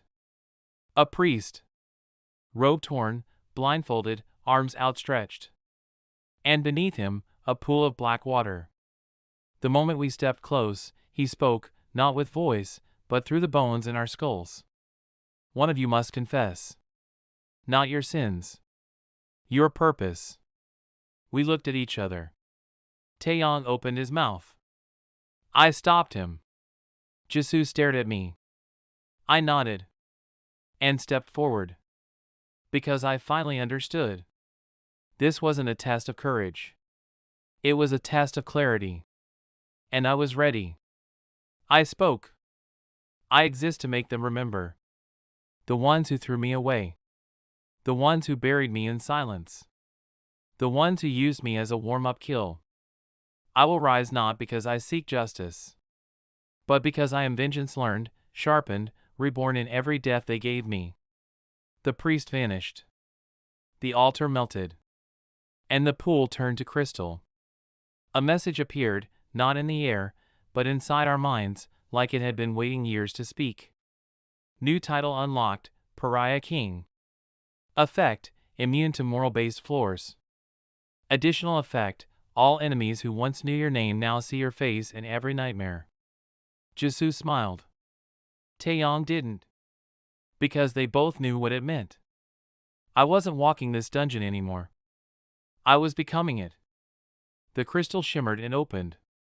The next floor waited below. And for the first time, the system didn't warn us. Because it was afraid we'd welcome the danger. We stepped through. And I whispered to myself, not as a player, not as prey. But as a shadow that would one day eclipse the sun, I am no longer trying to survive. I am here to be remembered. The descent was silent, but the silence wasn't still, it was charged, as if the walls themselves were holding their breath, afraid to interrupt what I had become, afraid to speak the name I had not yet claimed. We landed not in a dungeon chamber, but in what looked like a vast underground train station, ancient and broken, with tracks twisted like metal veins and shattered trains frozen mid-derailment like they had tried to escape but never got the chance. The air was heavy with dust and old despair, the kind of weight that doesn't fall from the sky but leaks up from the bones of forgotten passengers who once believed there would be a destination at the end of the tracks. Floor 23, the terminal of never. Boss, the conductor of regret. We walked the platform, each step echoing like a heartbeat against a hollow chest, and every billboard flickered with images not of advertisements, but of our past failures, looped like cursed movie reels only we could see. Mine showed the locker. The beatings. The night I died for the first time, reaching for a hand that never came. Jisoo saw her parents turning their backs. Taeyong saw the girl he couldn't save. But we didn't look away. Because we weren't those people anymore. Because the pain didn't define us, it armed us. The train arrived with no sound. It didn't roll in. It faded into being. One car. One door. And from it stepped a man with no face, only a mirror for a head, reflecting not our appearances, but our weakest moments. The system did not give us instructions. Because this was not a boss to fight. This was a boss to outlast. The conductor raised his hand. And the train doors flew open. A voice rang out, ours, echoing over loudspeakers cracked with time and hatred. Next stop, everything you've ever hated about yourself. The train tried to pull us in. Not physically. Mentally. Emotionally. It pulled at doubts like thread from a fraying shirt, slow, deliberate, cruel. But I grabbed Taeyang's shoulder. I grabbed Jisoo's wrist. And I said the words I'd never said in life. You're not alone anymore. The train screamed. Its walls buckled. Its lights shattered. And the conductor cracked, splinters of mirror flying like shrapnel made of trauma. I stepped forward and shoved my hand into his chest. It was like plunging into ice made of memories. But I didn't flinch. Because pain was my oldest friend. The mirror melted. The train vanished. And the station filled with light that didn't come from above, but from us. The system spoke, not with authority, but reverence. You have conquered the midpoint. You are no longer a participant. You are a catalyst. New class unlocked, Echoborn Reaper. Effect, death empowers you. Regret fuels you. Forgotten souls follow you. Jisoo looked different now, her eyes no longer looking for a reason to live, but burning with a reason to fight. Taeyong wasn't trembling anymore, he was ready to become the blade his sister needed years ago. And me? I didn't smile. I didn't cry. I simply whispered into the darkness as the next staircase opened. I didn't smile. I didn't cry. I simply whispered into the darkness as the next staircase opened. Let the dungeon bring whatever it has left. I've died too many times to break now.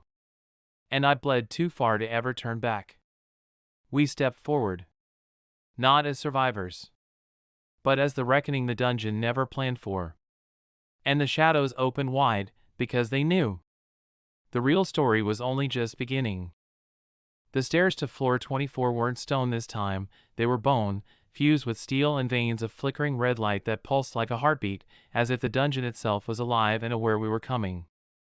With every step the echoes behind us whispered fragments of our past names as if trying to remind us of who we once were. Hoping doubt would slip in through the cracks, but the armor I wore now wasn't made of steel or cloth. It was made of resolve, forged in the crucible of 1,000 deaths, and every scar I carried burned not as wounds, but as reminders that nothing this place could offer would ever match the pain I'd already conquered. When we reached the landing, there was no gate. Only fog. It coiled around our legs like curious fingers, cold and sentient, laced with voices that spoke promises, of love lost, of revenge granted, of rest earned. Taeyong clutched his pendant, his sister's last memory, and whispered, if I fall, don't pull me back. Finish the climb. Jisoo didn't speak. She just stepped forward and vanished into the mist. I followed. Because fear no longer made decisions for us. Inside the fog, the world bent sideways, and gravity turned into a suggestion rather than a rule. We floated, fell, spun, and then landed on an invisible surface that felt like standing on regrets, soft, but sinking. The system pinged, but the sound was distorted, like it was being drowned under water. Floor 24, the mind maze. Boss, the lie you loved. The moment I blinked, I was no longer with them. I was standing in my childhood bedroom. Exactly how I left it. The broken clock. The cracked window. The textbooks filled with grades I never earned. And sitting on my bed was her. My mother. Alive. Smiling. Saying my name. Telling me it had all been a dream. That I'd collapsed during midterms, and this dungeon, this pain, this death, it was just a fever dream from stress. For a moment, I wanted to believe it. God, I wanted to believe it. But then I looked at her hands. Too smooth. Too perfect. She died when I was 15. And the real memory of her hands was worn from work and dish soap, always trembling slightly, never still. This was not her. This was the lie I loved. And the moment I spoke that truth aloud, her smile cracked, not slowly, but violently, like glass under pressure. She screamed, not in pain, but in fury, as if my refusal to accept comfort had broken the dungeon's favorite toy. I stepped forward. I reached into her chest, not to kill, but to reclaim. And what I pulled out wasn't a heart. It was my fear. Glowing. Shaking. But finally mine again. The fog split like curtains being drawn. Jisoo emerged, eyes hollow but aware. Taeyong followed, bleeding from the nose, fists clenched like he'd fought a war inside his own soul. We stood together again. Not as broken kids from yesterday, but as truth-forged anomalies. The system glitched. Words appeared, stuttered, then vanished, like the dungeon didn't know what to call us anymore. Then finally, it said, title unlocked, mind killer. Trait gained, immune to illusion and emotional tampering. Your soul cannot be rewritten. As the fog cleared completely, and a path revealed itself, one made not of stairs, but of light and shadows spiraling like DNA, I turned to my team. We're not the same, I said. No, Jisoo replied, her voice calm like thunder in the distance. We're what happens when the system breaks its own rules. And the dungeon, for the first time, felt fear. Because we weren't climbing to survive. We were climbing to rewrite the ending. The corridor beyond floor 24 didn't lead to another staircase or arena. Instead it opened into a starless void, a hollow expanse where the ground was stitched together from shattered reflections of people I used to be, fractured pieces of every version of me that had died before. Each step I took, the ground beneath me shimmered with memories. One showed me curled in a classroom corner, beaten, another lying in the dungeon's acid pool, melting, another watching Jisoo die while I ran away like a coward. The system pinged erratically, confused, its logic loops struggling to process our passage through something it hadn't designed. It said, unauthorized access, floor null. Deploying anomaly suppressors. The light above us twisted into form, figures, not of monsters, but of players. But not players we knew. Not players from our world. They wore mismatched gear, some futuristic, some ancient, all glowing with unstable runes, and their eyes were hollow mirrors, as if they had once dreamed but now only obeyed. Welcome to the divergence field, one said, his voice echoing in 3 tones at once. You are not meant to ascend. I didn't answer with words. I answered with blood. I lunged before Taeyong could stop me, blade drawn, not out of rage, but clarity. These weren't enemies. They were timelines. Other versions of us, perhaps. Killed. Repurposed. Sent back as weapons. The first swung with a memory-forged spear, and I caught it between 2 fingers, twisting the attack into a reverse lunge that cracked his jaw with a sound like bone shattering in water. Jisoo flanked the second, her knives slicing shadows rather than flesh, carving silence into the air with such precision the enemy simply unraveled. Taeyong stood his ground, chanting in the old script, a new language the dungeon never taught us, one he had whispered into existence during a previous death, a forbidden loop he survived alone. His words didn't summon fire or ice. They summoned rejection. Reality buckled around him, and 3 enemies were erased, not killed, but denied. "Keep going," he shouted. "The system's fraying, this isn't defense, it's panic." Above us, the void rippled, and then tore. Through that tear came a voice. A child's voice. Whispering our names. Not one at a time, all of them. Every name we ever had, every version of us that had died, every timeline we failed in, it spoke them all in perfect unison. The system was trying to overload our minds. I closed my eyes. And opened my soul. Instead of resisting, I welcomed every death, every pain, every loss. I let them flood through me, not to drown, but to absorb. I became the total sum of every life lost. Every dungeon cleared. Every friend betrayed.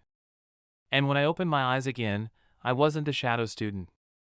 I was the shadow archive. A living anomaly. The suppressors froze. For the first time, they hesitated. Then the system stuttered again. New title, Echo of the Unwritten. New class evolution, Forbidden Archivist. Skill unlocked, Chrono Loop Severance. You may now sever others from time. Without a word, I raised my hand. Time bent. One of the suppressors screamed, but it didn't echo.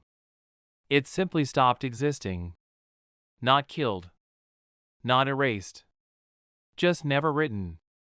The others fled, leaking code like bleeding circuits, vanishing into the void. The floor beneath us settled. And the path forward appeared, not built from stone or light, but from choices. A single door. Made of wood. Plain. Ordinary. But it pulsed like a heartbeat. I looked to Jisoo. She nodded. Taeyong exhaled and said, "That door doesn't lead to the next floor." "No," I whispered. "It leads to the system's origin." And behind that door was the truth. Not about the dungeon, but about why we were chosen in the first place. The wooden door creaked open without force, not with a screech but with a sigh, like a world exhaling after holding its breath for far too long, and what lay beyond was not fire nor steel nor a dungeon floor strewn with traps or monsters, but a quiet room filled with floating windows of memory suspended midair like forgotten dreams waiting to be claimed. It was a library, but not of books. Each glowing panel hovered in place, showing scenes that made my throat tighten, my mother setting a bowl of rice before my empty seat, my classmates laughing as my desk was flipped again, the first time I died, over and over, like a record scratched into eternity. The door closed behind us without sound. No lock clicked. It didn't need to. We had already crossed the threshold. A figure waited at the center of the room, not godly, not monstrous, but alarmingly plain, like a teacher at the end of their shift, tired eyes hidden behind round glasses, sipping tea from a cup that never emptied. "I was wondering when you'd arrive," he said, voice warm like a campfire and cold like a corpse. "I go by many names," he continued, "but to you, I am the system." I didn't draw my weapon. There was no point. Here, time didn't move unless he let it. "I didn't create the dungeon," he said, eyes scanning us like files. "I inherited it. But I optimized it. Refined it. Added death triggers. Loopbacks. Evolution curves. You're my masterpiece." He raised his hand and the air shimmered. A holographic graph appeared, tracking every death I had endured, color-coded, time-stamped, even graded. "You broke my simulation," he said, almost proudly. "Most crash within 5 deaths. You went past 100. He looked at Jisoo. "Your love for him was inefficient but resilient." Then Taeyong. "Your role was always to fail. But your failures created new languages." He sipped his tea again. And smiled. "I'm offering you the seat," he said, nodding toward a pulsing throne made of script, logic trees. and chains of code that hum with impossible knowledge. Become the new dungeon core. Rewrite the world. Design your own floors. Punish those who enter. I said nothing. Because the temptation wasn't wrong. It was perfect. He waved a hand and the holograms shifted, now showing futures. One where I ruled with cruelty, killing every player who mocked the weak. One where I reshaped the dungeon into a school that taught survival instead of enforcing slaughter. One where I deleted humanity entirely. You see, the system said, your hatred gave birth to clarity. Your pain gave birth to vision. That's what makes a core. Jisoo stepped forward. And what happens if he refuses? The room flickered. Briefly. Glitched. He doesn't get that choice, the system said softly. Not anymore. He's seen too much. Contains too many loops. He either ascends or is erased. Taeyong whispered, it's a trap. He wants to transfer the burden. But I didn't listen to either of them, not because I doubted them, but because I finally understood. This wasn't a dungeon. This was a test. And I had never stopped being a student. I'll take your offer, I said, stepping forward, heart heavy but eyes unblinking. But not on your terms. The system frowned. What do you mean? I'll become the dungeon core, I whispered. But I'll keep my memories.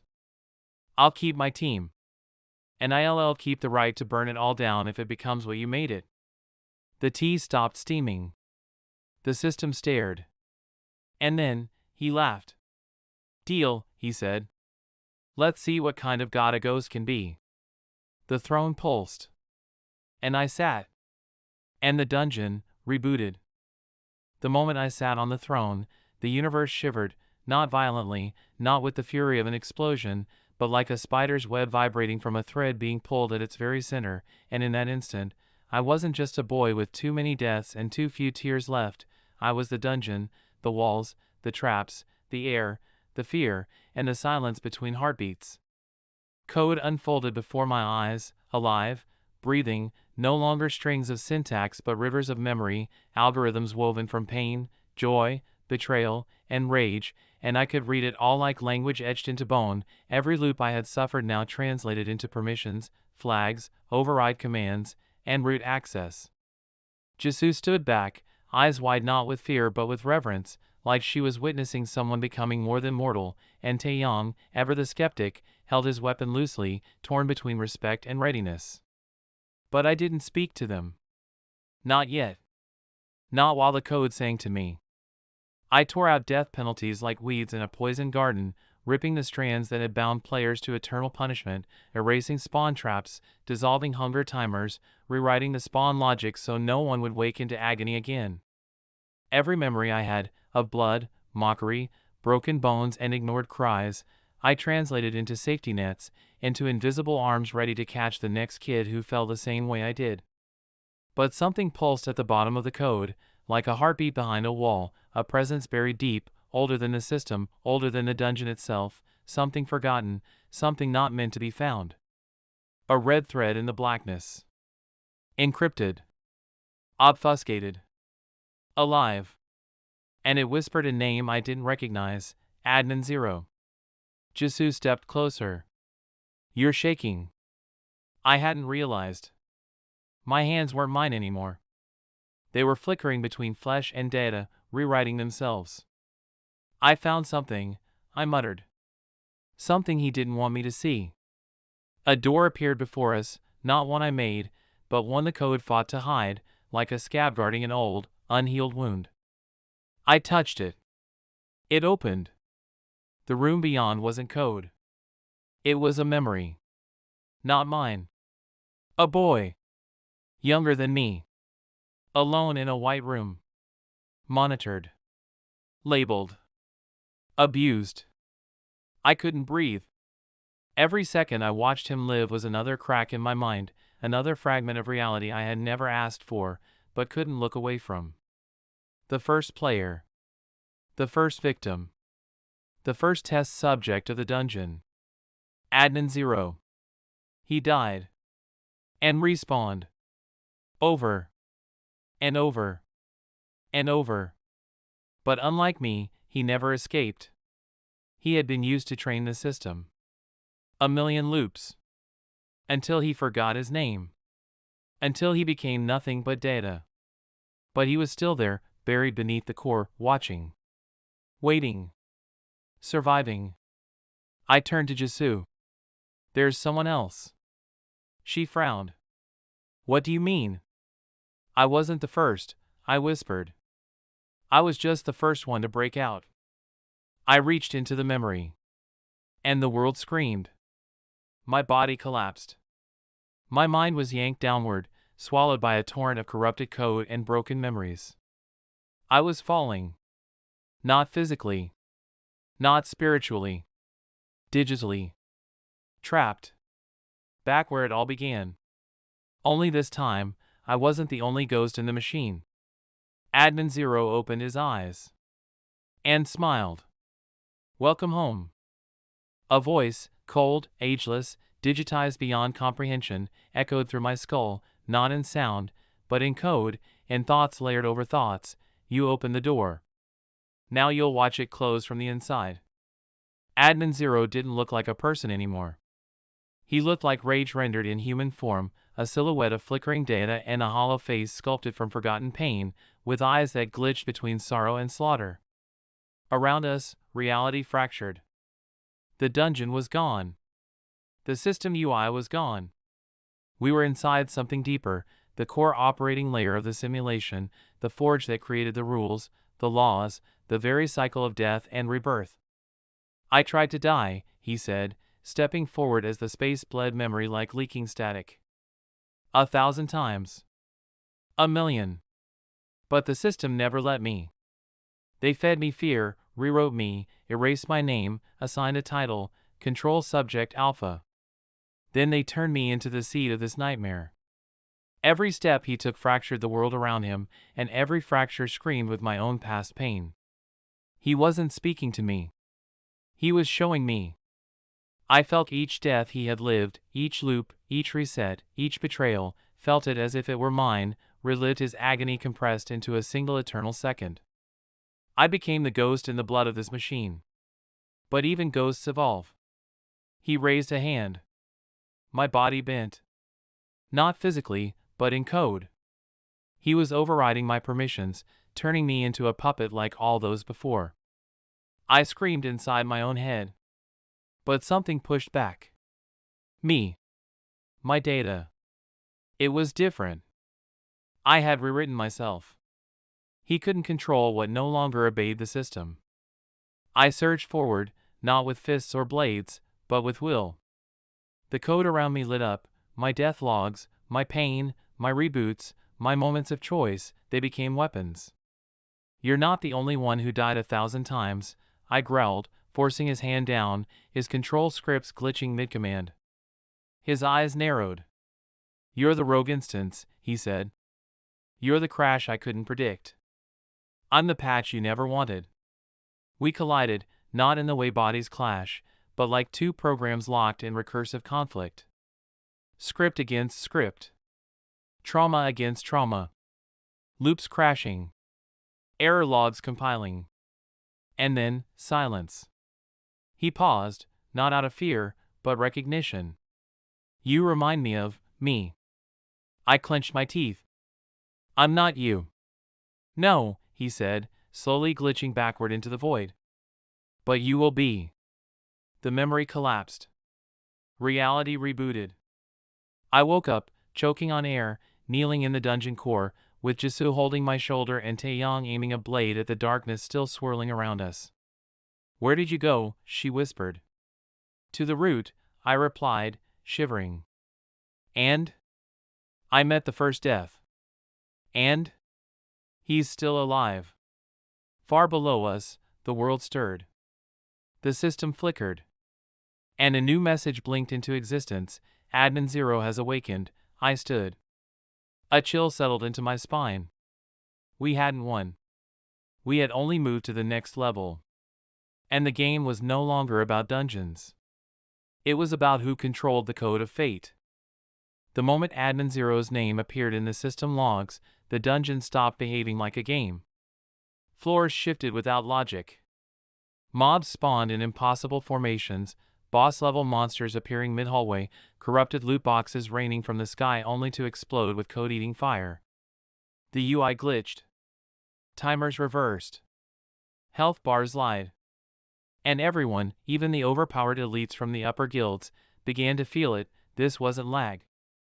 This was war. A code war. He's rewriting reality like it's a sandbox, Jisoo murmured, staring at the air, where her skill cooldowns now blinked in ancient runes rather than numbers. Taeyong slashed open a path through monsters that didn't bleed, only emitted corrupted lines of text and fragmented memories as they died. I felt it too. Not fear. Not fatigue. But resistance. The code didn't want me here. The system recognized me as a parasite, a variable it had failed to delete. I was an infection in its perfect loop. And I was multiplying.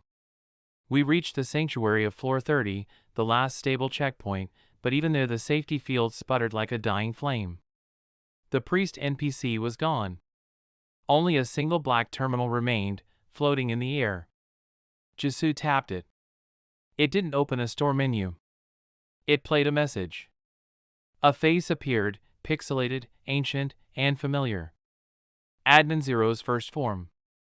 Welcome to the fork. His voice echoed like rusted metal tearing apart. Reality diverges now. Choose, obey the patch and remain safe, or join the breach and become free. I stepped forward, fist clenched. We choose neither. Taeyong raised a brow. We do. We crash it all. The terminal crackled and shattered like glass, and in its place appeared a map, one not made by devs, but drawn by insurgents. Red dots. Glowing lines. Names I'd only heard whispered by rogue players and banned streamers. The data breakers. They're real? Jisoo whispered. I nodded slowly. They're the ones who escaped the system's resets. The ones who never respawned, but never died. We had to find them. They were the only ones who had fought the system and lived long enough to be forgotten. The journey wasn't easy. The dungeon itself fought us, learning from our habits, mimicking our paths. Mimic traps turned into mimic allies. Even my old strategies, tested through dozens of death loops, failed as the system adapted, countered, and punished. But I was adapting too. My respawns had taught me more than combat. They taught me to read the code beneath the world. We found the first data breaker buried in a floor that didn't exist, floor 31.5. His name was Kane. Once a top-tier assassin class player. Now a glitch wearing a human shell, eyes flickering with old combat logs and deleted dialogue trees. You're not supposed to be here, he rasped, half in code, half in voice. Neither are you, I replied. He studied me. Then nodded. You've been rewritten. I nodded. So are you. No, he whispered. I rewrote myself. Behind him, dozens of figures emerged. They didn't look like players anymore. They looked like broken avatars, walking contradictions, half monster, half script, barely stable. But they bowed when Kane raised his hand. You're the one from the loops. The shadow student, he murmured. I've died over 1,000 times, I said. And I've erased my death. You know Admin Zero? Kane smiled. I was him before he had a name. My heart stopped. Jisoo gasped. Taeyong reached for his blade. Kane laughed. Relax. I'm not your enemy. But the enemy coming isn't Admin Zero anymore. It's the system itself. And what are we supposed to do? Break it. The data breakers knelt, syncing their data with mine. In that moment, I saw a vision, not of the future, but of the terminal root of this world. A place beyond code. A place where gods weren't born, but programmed. And my name was on the root permissions list. They named you a variable, Kane whispered. But you're the key. I stared at my hands. I wasn't just a student anymore. I wasn't just the kid who got stabbed, bullied, forgotten. I was something worse. Something dangerous. I was the update the system feared. And I had just found my army. They used to say the system was unbreakable. An eternal dungeon. A perfect balance of risk and reward. But they never expected someone like me, someone who died so many times that death itself became my teacher, my trigger, and my weapon. Kane stood beside me, his form flickering like unstable data, a ghost of code tethered to a forgotten version of the game. "The patch is coming," he said, voice low. "And it's not just an update. It's a purge." Lines of light cut through the sky. Red warnings blinked in every direction.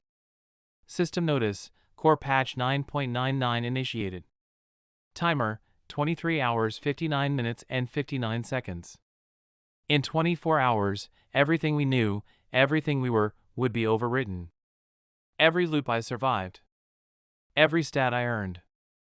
Every friend I lost. All would be gone. But not this time. Not if I broke the patch before it installed. I looked around at the data breakers. Some had no faces. Some didn't even breathe anymore. But they were warriors of rebellion, glitches that refused to be deleted. "You said I'm the key," I told Kane. He nodded. "Because the system tried to erase you, and you came back stronger. That's not a bug. That's immunity. Then let's infect the source." We moved fast. Back through corrupted halls and collapsing floors. The system tried to stop us, locking doors, spawning endless mobs, even rewriting terrain mid-run. But I knew the rules now. Knew how to bend them. I reached out, touched a wall, whispered the name of a forbidden admin function I saw in my last death loop. The wall glitched. Shimmered. Broke apart like sand. "You're rewriting on instinct," Jisoo said. "No," I replied. "I'm remembering." Because deep in my soul, I didn't just respawn. I absorbed.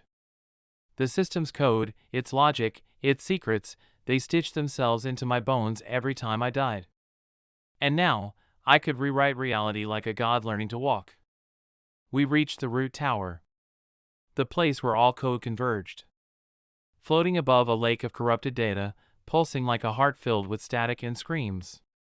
Hundreds of players surrounded it, some willingly patched, their eyes glazed and mouths silent. Others screamed, bodies twitching as patch commands force-fed them updates. "Patch rebellion begins here," I said.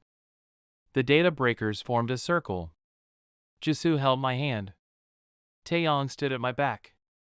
And then I did something the system never coded for. I sacrificed a life not to die, but to open a breach. A sword through my own chest. Blood on the altar of code. Triggering a forbidden rollback. Time split. Reality cracked. The sky above shattered into fragments of past deaths, and all across the dungeon, every player suddenly remembered the loops, the lies, the pain. A scream rose, not of fear, but of awakening. The rebellion had begun. The patch timer now blinked red, but the countdown changed. No longer 23 hours 59 minutes and 59 seconds. Now it read, variable found. Install halted. Kane smiled. "You broke the first rule." "I don't follow rules," I replied. "I rewrite them." The entire dungeon quaked like a dying beast, ancient protocols screaming through the air as if the code itself was in agony. Error, core override attempt detected. Unauthorized user flagged, shadow_0001.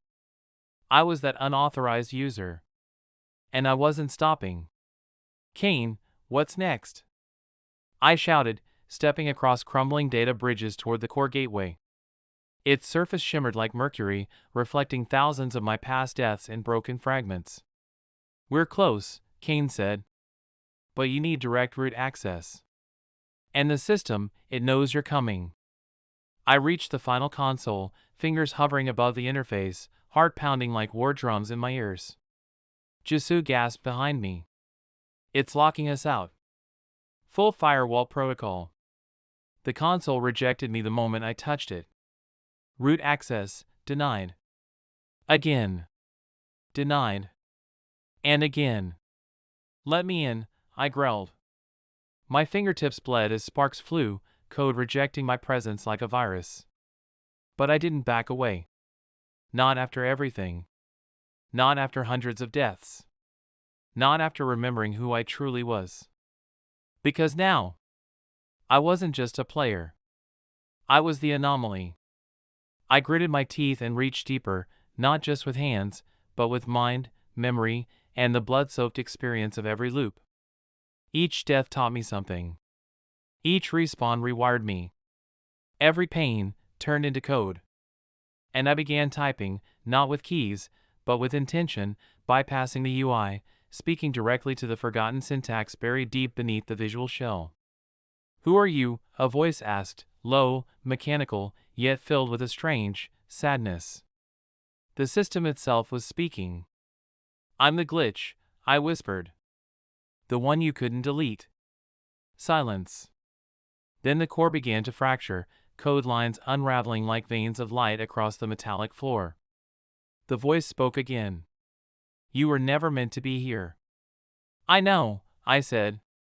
But I'm still here. I reached into the collapsing console, pulling free a glowing node, pulsing red, etched with forbidden symbols. Kane gasped. That's the root heart. The voice screamed. Not a sound. A collapse. Data ruptured around us. Every system safeguard launched at once. Anti-glitch turrets fired. Firewall storms flooded the chamber. But they couldn't stop me. Because I wasn't in the system anymore. I was beneath it. I was the rewrite. And with the root heart in my grasp, I finally spoke the override command I'd learned in my 872nd death /sudo reset God mode. The world froze. Processing, denied. Denied. Error. Access override, granted. Time surged forward. Reality twisted. The dungeon screamed. And I looked up at the heart of the system. Not denied. Not broken. But ready. And the root voice, shaking now, asked one last time, what will you do with this power? I didn't blink. I didn't hesitate. I'll free them all. I stood at the center of it all, where the code bled red and the dungeon walls no longer obeyed physics, only memory, pain, and will. The root heart floated above my hand, pulsing with a rhythm older than any respawn loop, older than this cursed system, older than me. My every breath echoed like thunder. There would be no more resets. No more checkpoints. This loop would be the last. Jisoo limped toward me, blood smearing her cheek, eyes wide with something between awe and terror. You did it? I nodded, but the air grew heavy, denser with each heartbeat. Because doing it came with a cost. All across the dungeon, enemies began to freeze in place, then shatter like glass. The AI gods howled as their code unraveled, ancient fragments trying to stitch themselves back together, but the root heart's power wouldn't allow it. Kane, I said without turning, how long do we have before the full collapse? 17 minutes, he said. After that, nothing will survive inside. Not even us. Good. That's exactly how it needed to be. Because I wasn't going to leave this place whole. I wasn't meant to. I turned to the main terminal, a pillar of obsidian code, and plunged the root heart into its core. A sound like a billion screams and a billion silences burst at once. Initiating final override. All loops terminated. All glitch flags erased. Memory caps removed. And then, my life unfolded before my eyes. Every death. Every betrayal. Every useless insult from teachers, peers, and fake friends. Every face that laughed when I was dragged lifeless from that first dungeon, all of them burned into my mind. I remembered the first time I cried in that dark hallway, bloodied and alone. I remembered the 327th death, when I begged for it all to end. And the 604th, when I swore I'd never beg again. Now, I remembered everything. And it didn't break me. It forged me. Jisoo stood beside me. You could walk out. You've earned it. But I shook my head. No, I said. This system needs to die with me. Her lip trembled. Then let me stay. You need to live, I said. Someone has to remember. She stepped back. The floor beneath us cracked open, veins of light tearing through reality. Kane whispered, "We don't have time." I looked down at the command line. It blinked once. Just once.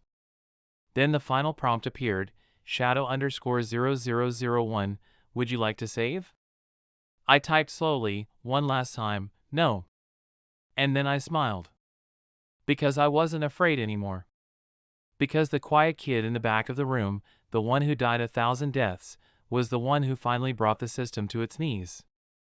As the world exploded into data and light, I stood tall. Alone.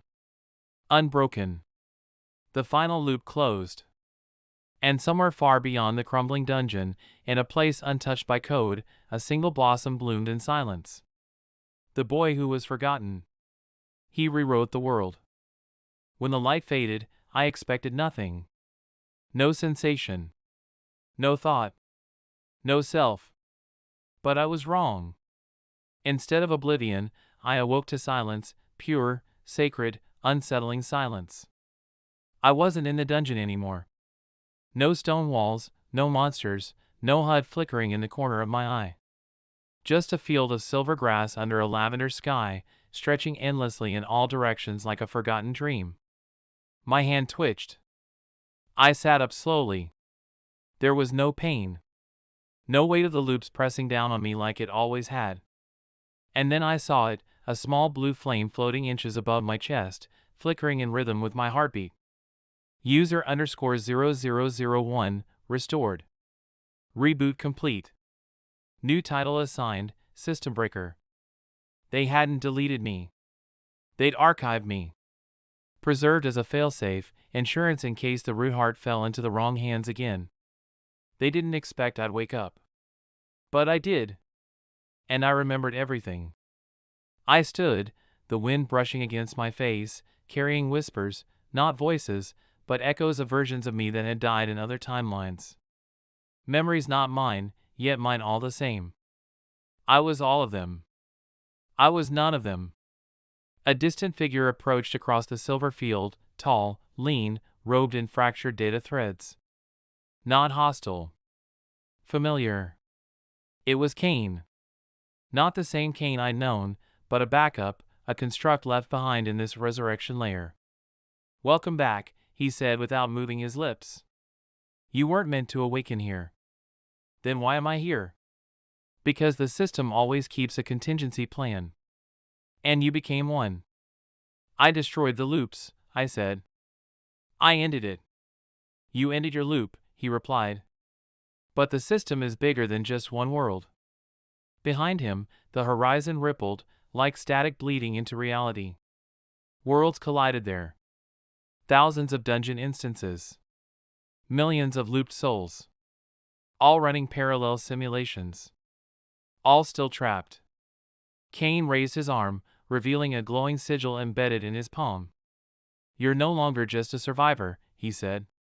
You're an anomaly. And anomalies have one purpose. I clenched my fists. I'm not their tool.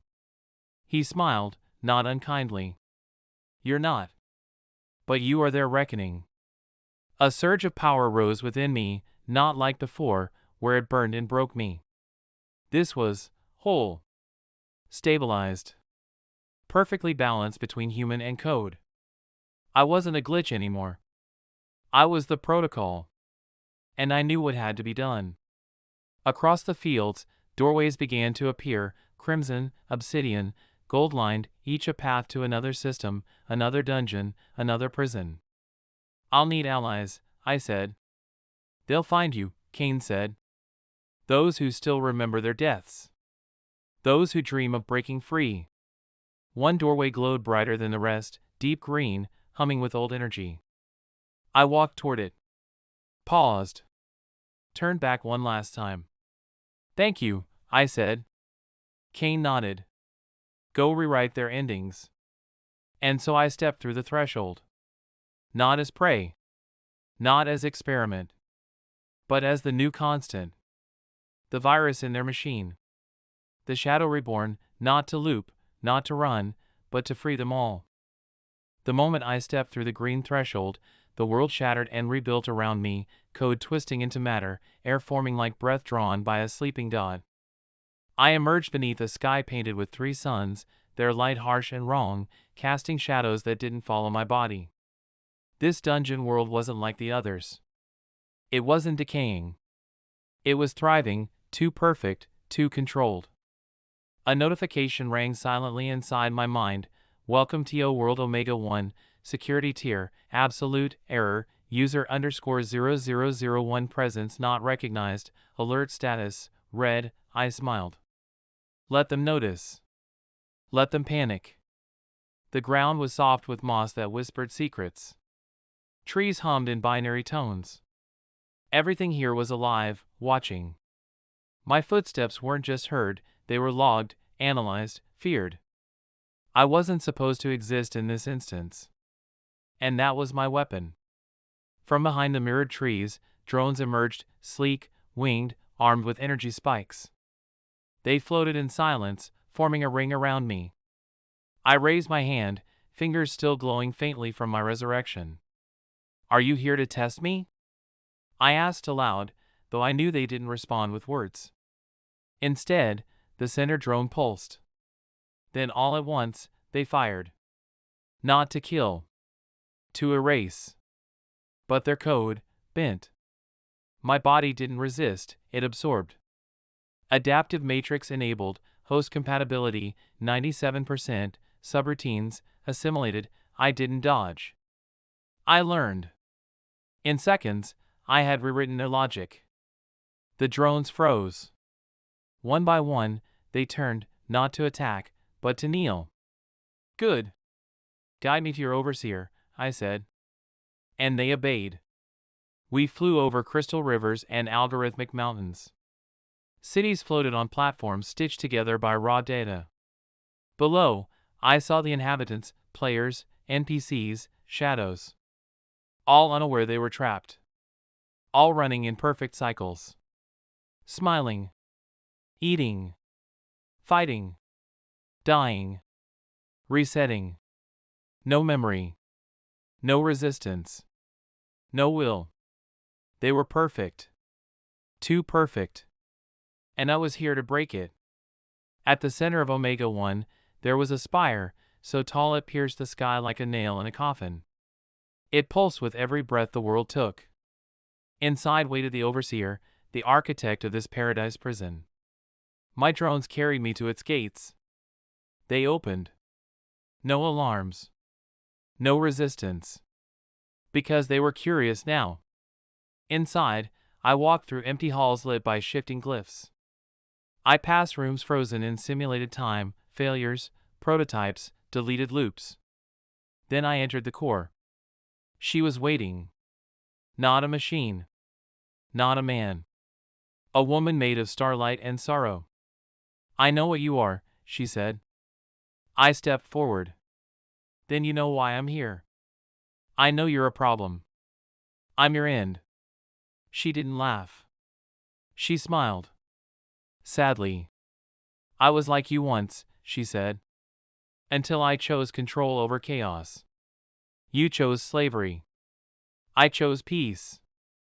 Then you'll fall with the rest. She lifted her hand, and the entire spire trembled. World Omega 1 began to rewrite itself. Code surged from every wall, trying to unmake me. My skin cracked. My thoughts blurred. But I held on. Because I remembered pain. I remembered death. And they gave me shape. New title unlocked, WORLDBREAKER, unauthorized override, initiated, conflict, begun. I reached for the heart of the spire. She reached for mine. And in that instant, we fused, 2 anomalies in a system that could tolerate only one. But I was not alone. Across all the other worlds, something stirred. Awakening. Rising. And as Omega 1 began to fall, I whispered to her, "This is only the first." The world didn't end with a scream. It ended with a whisper, soft, low, like the breath before a storm breaks the sky in half. The moment I shattered the Overseer's core, Omega 1 didn't die. It transferred. The sky pixelated. The buildings flickered like old memories. And somewhere far beneath me, something ancient opened its eyes. Transfer complete, awakening protocol, initiated. New coordinates uploading, my body convulsed as the new code laced itself into my veins. Not painful, transformative. The air vanished. Light warped. Space folded around me like paper, and for a heartbeat, I was nowhere and everywhere. Then I landed, on metal, slick with condensation. This wasn't Omega 1. This was something deeper. Older. "Welcome to the spine," a voice echoed, synthetic and cold. The walls pulsed, living circuits flowing like blood. Machines stirred in the dark, titanic and buried beneath ages of silence. This wasn't a dungeon. It was the nervous system of the entire multiverse. I had breached the core server. And they knew. "You are not supposed to be here," identity, unknown, threat level, unclassifiable. The system tried to shut me down, firewalls erupted like molten barriers, anti-code needles flying toward my chest, but they failed. My essence was no longer made of flesh or code. I had transcended. And with every dungeon I had conquered, every death I had suffered, I had evolved past containment. From the walls emerged entities, observers, watchdogs, fragments of once great admins who had uploaded their minds into eternity. They circled me like ghosts, whispering, measuring. "He's fractured." "No. He's converging." "Impossible. The protocol forbids self-awareness in anomalies." Yet here I stood, no longer just a student who had died in a school dungeon. I was the glitch they couldn't patch. I was the broken line that rewrote the page. And the spine? It was my next frontier. I moved forward, and the world reacted, rooms reshaped, layers peeled back, and memories not my own poured into my head. Wars. Collapses. Experiments. 1,000 failures buried under perfect digital worlds. I saw what they had tried to hide. The truth. These dungeons weren't built to test heroes. They were filters. Designed to break people down until only obedience remained. Every respawn wasn't mercy, it was manipulation. And the final dungeon? It wasn't a place. It was this. The system itself. At the heart of the spine, I found the original protocol, a pulsing orb of information older than any administrator. It reached for me like a parent seeing their lost child. "You are the first to come this far," it said. "I won't be the last," I replied. "I can offer you peace. Power. Restoration. You took everything from me. I created you." "No," I said. "I created me, through death, through rage, through every dungeon that tried to break me." The orb began to unravel. "You are rejecting destiny. I'm rewriting it." Lightning cracked from the ceiling, data storms surged through the halls, and every system screamed. But I wasn't afraid. I raised my hand. "World seed unlocked, reality access granted, you are now a system administrator." With a blink, I silenced the spine. No more overseers. No more dungeons. No more games. The multiverse was free. But freedom came with consequence. From the deepest layers of the void, something stirred. Watching. Waiting. And as I stepped beyond the spine and into the birthplace of everything, I whispered the words that had brought me this far. I died 1,000 deaths. But now, I live for war. The moment I stepped beyond the spine, reality stopped obeying its own rules. Gravity shifted like a thought. Time flowed sideways. My feet no longer touched solid ground, they walked on memory, drifting across the coded bones of forgotten worlds. I was no longer just a player in this system.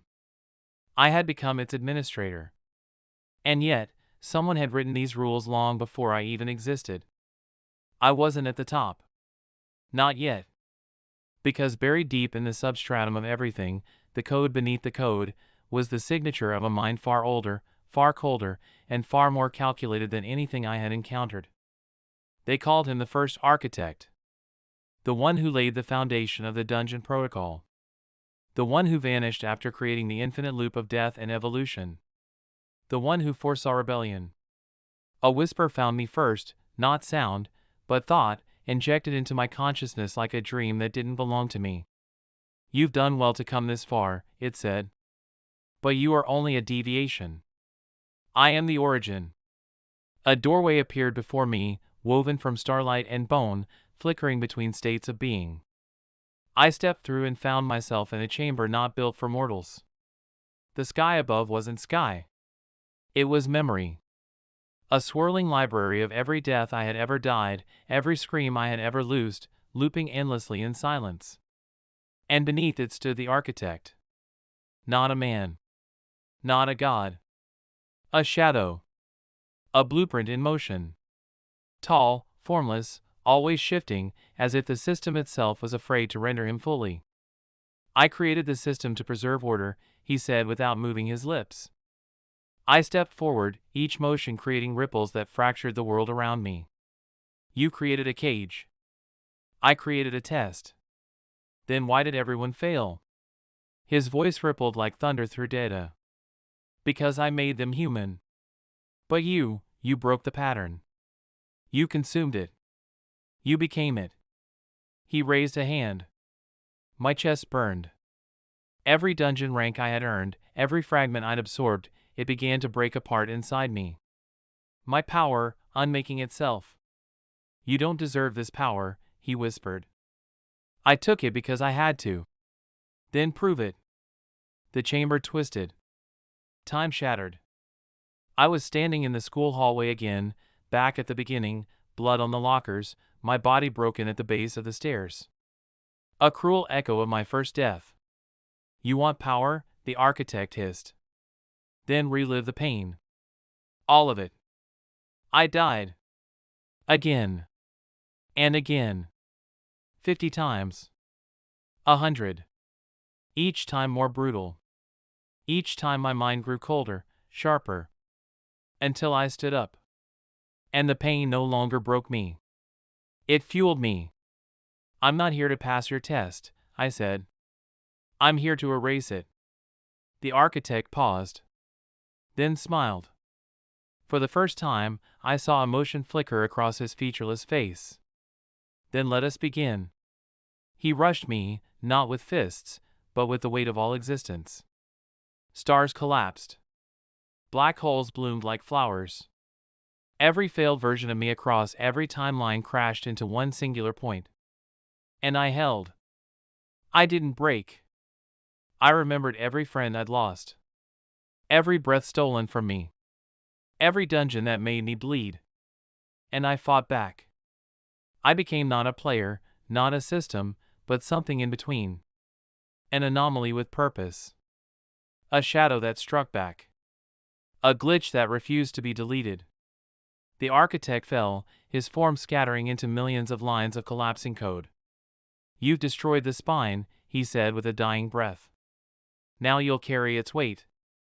I walked through him. I was born in your world, I whispered, but I won't die in it. The chamber crumbled. Reality rewrote itself. And far beyond the architect's fading world, a new realm awakened. One not built by him, but by me. The first dungeon was dead. The true war was just beginning. The architect's world collapsed behind me like a dying star, its fading code dissolving into silence, but what stood ahead was not a void, it was a blank canvas, a system without rules waiting for the next command, and in that moment, I realized the true meaning of victory was not destruction but authorship, because for the first time since my first death, I was not a player in someone else's game, I was the developer of my own. A blinding interface unfolded before me, an endless sequence of possibilities stacked within endless rows of potential dungeons, NPCs, quests, dimensions, and fates, and all of it was mine to shape, every option bending to my thoughts, my experiences, my desires. Lines of silver code trailed from my fingertips like flowing rivers, and wherever they touched, they rewrote the laws of physics, magic, pain, and resurrection. Everything was pliable, and every death I had suffered had become a line of wisdom in this new script. But power does not exist without consequence. The moment I claimed control, alarms triggered across what was left of the multiverse, ancient systems awakening, rogue protocols initiating self-defense mechanisms that even the architect had sealed away. Fragments of corrupted dungeons rose from the abyss like angry titans, shattered trials, incomplete bosses, forgotten realms stitched from suffering and error, and they began marching toward my newborn system, drawn by instinct, by hunger, by vengeance. This wasn't peace. It was the beginning of an arms race. They saw me as the next architect. A god to challenge. A throne to steal. And I welcomed it. With each challenge I evolved, faster than the system could predict, rebuilding my own dungeon core from the bones of everything I had endured. Not as a monument to cruelty but as a sanctuary for outcasts, the broken, the discarded players who had once bled for nothing. I summoned the shadows of my past, NPCs I'd once befriended, students who died beside me, even the version of myself that had once begged for mercy, and one by one, I rebuilt them into warriors, strategists, monsters of justice forged in fire. I wasn't just defending a system. I was creating a rebellion. And I wasn't alone. Beyond the data wall, other survivors began to appear, players like me who had glitched, revived, evolved, some friends, many enemies, all shaped by the dungeon's torment, and now attracted to the only world no longer ruled by fate. They called me the Zero Coder. The one who rewrote death. The ghost who outlived deletion. As my new dungeon expanded, I embedded hidden scripts deep within its veins, scripts that allowed only the brokenhearted to enter, only the betrayed to thrive, only the forgotten to rule, and it spread like wildfire through the underground code of the dungeon web, disrupting every layer of control left behind. The system fought back. It sent purifiers, elite death loops given consciousness, tasked to erase anomalies like me, but every time they arrived, they failed, because I wasn't an error anymore, I was the patch. I rebuilt the school dungeon. But this time, it wasn't a prison. It was a temple. And carved above its iron doors were 3 words in red glowing script: die. Evolve. Rewrite. Whispers of my rebirth spread like virus code across dimensions. Monsters began kneeling instead of charging, old bosses turned their blades against their masters, and dungeons that once devoured souls now opened paths to sanctuary. But the greatest threat hadn't arrived yet. Beyond even the first architect, there existed a realm untouched by players, protected by the original admins, the ones who never died. They were waking up. And they were pissed. I closed my eyes and uploaded the final protocol, Project Reaper, my last failsafe, a world layer built from every trauma I had ever known, designed to bend any god that dared to step foot inside. Because I wasn't here to be tested anymore. I was here to test them. And when the gods arrive, they'll find the quiet kid waiting at the gate, smiling. The sky didn't crack. It shattered. Not with thunder, not with light, but with silence, a silence so absolute it erased sound itself, like the universe was holding its breath, waiting for its creators to pass judgment on the imposter who dared to rewrite their masterpiece. From the blankness beyond the dungeon web, they came. Not as monsters. Not as humans.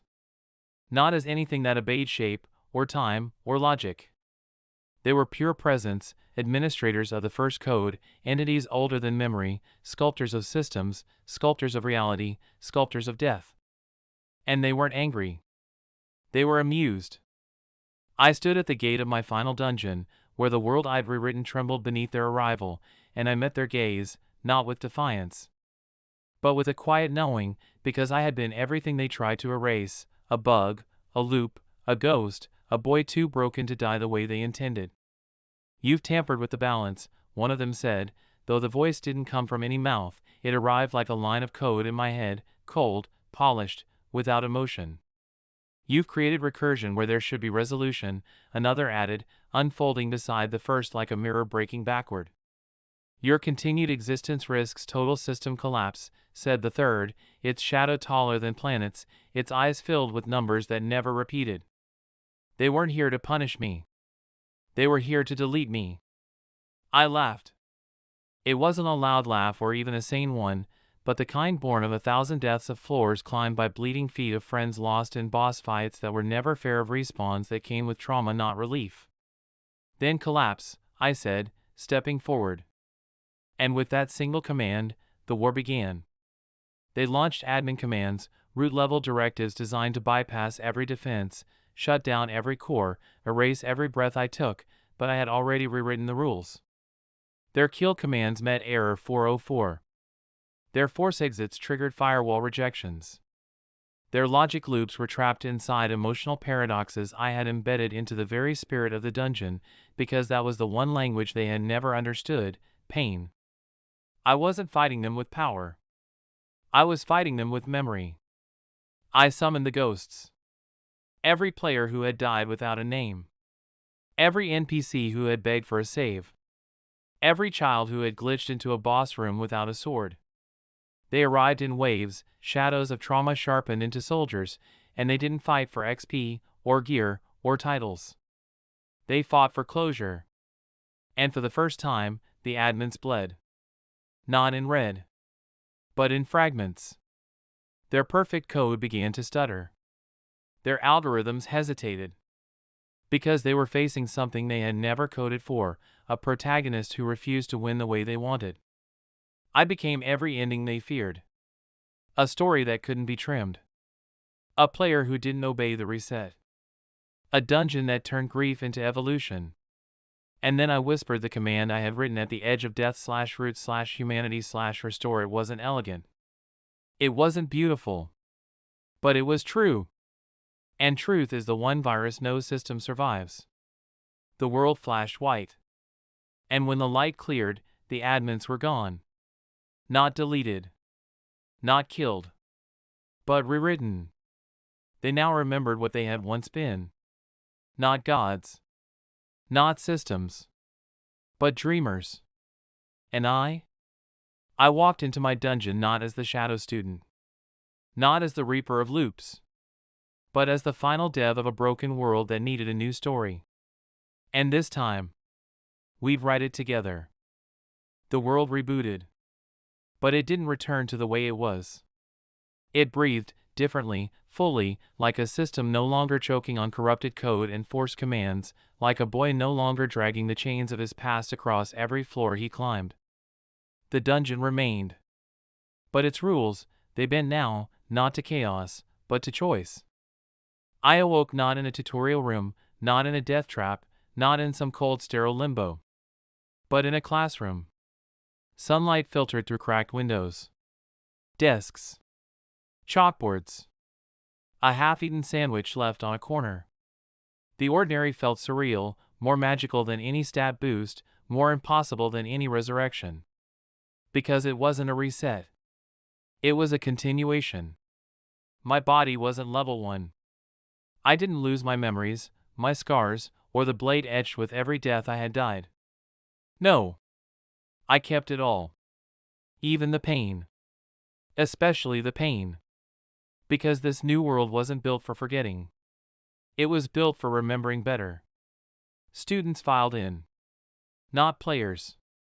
Not NPCs, real kids, with backpacks slung low and earbuds humming in eyes that didn't fear the shadows behind the doors. One of them sat beside me and smiled. I had the weirdest dream last night, she said, brushing her hair back. I died in a dungeon. Like, over and over. I turned my head slowly. What happened at the end? I asked. Her smile tilted, almost uncertain. You pulled me out. I didn't know her name. But I remembered her face. Floor 27. Poison swamp. Died saving a child she didn't know. The system had erased her. But this version of the world hadn't. Outside, the skies pulsed, not blue, not storm gray, but alive, as if the code itself now recognized we were the authors of our fate. No more loops. No more try again. Just life. The bell rang. And that's when I saw him. Mr. Harrow. Once the cruelest teacher. Once the shadow who had locked me in the storage room where I first glitched into the dungeon lair. He walked in, humming. He paused at the board. And wrote, assignment, what would you do if the world gave you a second chance? Students groaned. But I smiled. Because I already had my answer. I stood. Walked past every desk. And at the front of the room, I wrote under his question, rewrite the ending. He looked at me. No hate. No fear. Just curiosity. Because maybe even he didn't remember who he once was. Or maybe, just maybe, he too got another chance. I walked outside into the hallway. And the shadows didn't chase me this time. They followed me like old friends. At the vending machine, I saw her. Mina. My first death. My last regret. She didn't flinch. She offered me a drink. Orange or grape, she asked. I took both. Because some choices don't need to be made anymore. Outside the gates of the school, I felt the dungeon pulse, still buried, still deep, but no longer a trap. Now it was a library. A training ground. A monument. To everyone who ever died without a name. And I'd protect it, not as its king, not as its god, but as its first survivor. I pulled out the save crystal that once restarted my life. Its glow faded. Then pulsed once. Save file created. Title, New Game Plus, and so, I walked forward into a world no longer built to kill me, but to be shaped by me. No one remembered the exact moment the dungeon floor changed. 1 second, it was concrete and blood. The next, it was obsidian and whispers, with runes crawling like insects across the walls, and a low humming sound beneath their feet that felt like a pulse, alive, hungry. Kai didn't hesitate, not anymore. He walked forward as if he belonged, his cloak fluttering behind him, eyes glowing faintly with the knowledge of 1,000 deaths. Behind him, the few survivors of Class 3B followed, no longer mocking, no longer fearful, but loyal, because in this nightmare world, Kai was their only hope. The first trap triggered before they reached the second archway. A spike lunged from the wall like a tongue aiming for Mia's neck, but Kai's hand moved faster, grabbing the metal shaft midair with a grip that should have shattered bone, then tossing it aside like a twig. You think you've seen traps before, he muttered, more to the dungeon than to anyone else. I've died in them, he continued, stepping onto a tile that instantly gave way to darkness, only to reveal a staircase beneath. This wasn't just a test. This was a memory. Each step Kai took echoed not just physically, but emotionally. He had climbed these stairs before, in life number 483, the one where he was impaled by spectral wolves before reaching the summit. But this time, he reached into his coat and drew out a blade that shimmered with void light, forged between respawns, etched with death itself. The wolves came, snarling illusions with dripping fangs and clawed shadows, but Kai didn't even blink. One slash. 2 bodies fell. And the illusions screamed as they faded, not just defeated, but erased. They reached the gate, carved in stone and bound by chains, each chain a memory of Kai's previous failure. Mia asked, voice trembling, can we even open it? Kai didn't answer. He stepped forward and placed his hand on the chains, and suddenly, visions flooded his mind, death by fire, crushed beneath stone, drowned in cursed blood, eaten alive by mimic vines. But he didn't pull away. He welcomed them. And the chains, sensing their master, unraveled like frightened snakes. Beyond the gate was the Shadow King's throne. Or what was left of it. A hall of broken pillars, and a cracked obsidian seat, empty. Kai knew this place. Not because he read it in books, but because he had sat on that throne once, in death number 731. And it had killed him. Instantly. Someone has to take the throne again, he said, turning to his classmates. Only I can. They didn't stop him. They couldn't. The closer he walked, the heavier the air became, as if each step added centuries to his soul. And when he sat, everything stopped. The dungeon went quiet. The whispers vanished. The runes on the walls dimmed. And a voice, ancient and cold, echoed through Kai's mind. "You have returned. You dare sit again." Kai smiled. "I don't dare," he whispered, eyes glowing brighter than ever. "I've died 1,000 times for the seat." The throne pulsed beneath him. And the dungeon roared to life. The moment Kai sat on the throne, the entire dungeon shifted like a living organism reacting to the return of its rightful nerve center. The obsidian stone beneath his feet cracked in symmetrical patterns, runes glowing brighter than before, as if bowing to the force that had now taken its place at the heart of the system. An explosion of shadows erupted from the throne, but Kai didn't flinch, letting the tendrils coil around his arms, sink into his skin, and pull memories from every death he'd endured, each pain, each scream, each betrayal feeding the throne's hunger. The others watched from behind the shattered pillars, frozen between awe and fear, as the boy they once ignored was now becoming something they couldn't comprehend, a monarch of misery, forged not by power but by survival. "You have been chosen," said the voice, now no longer cold but reverent, as if the dungeon itself recognized that Kai was not a pawn in its games anymore but the architect of its end. Flames burst from the torches without kindling, each flame taking shape, ghosts of the past, his past selves, standing in silence around the hall like silent mourners paying respects to a god they once were. Kai's breath was heavy, but even in his eyes scanned the room with unshaken calm, because he knew what came next. Floor 99, the final descent, where the core of the system resided, guarded not by monsters but by the worst version of himself. He stood slowly, the throne groaning as if unwilling to let go, but Kai merely whispered, "Not yet," and the shadows recoiled like obedient hounds. A new door emerged from the wall without warning, tall, silver, humming with power that made even Mia stagger backward, her knees buckling as she cried out, "What even is that place?" Kai didn't answer her question, not because he didn't know, but because words would never explain what awaited them in the place beyond the system's veil.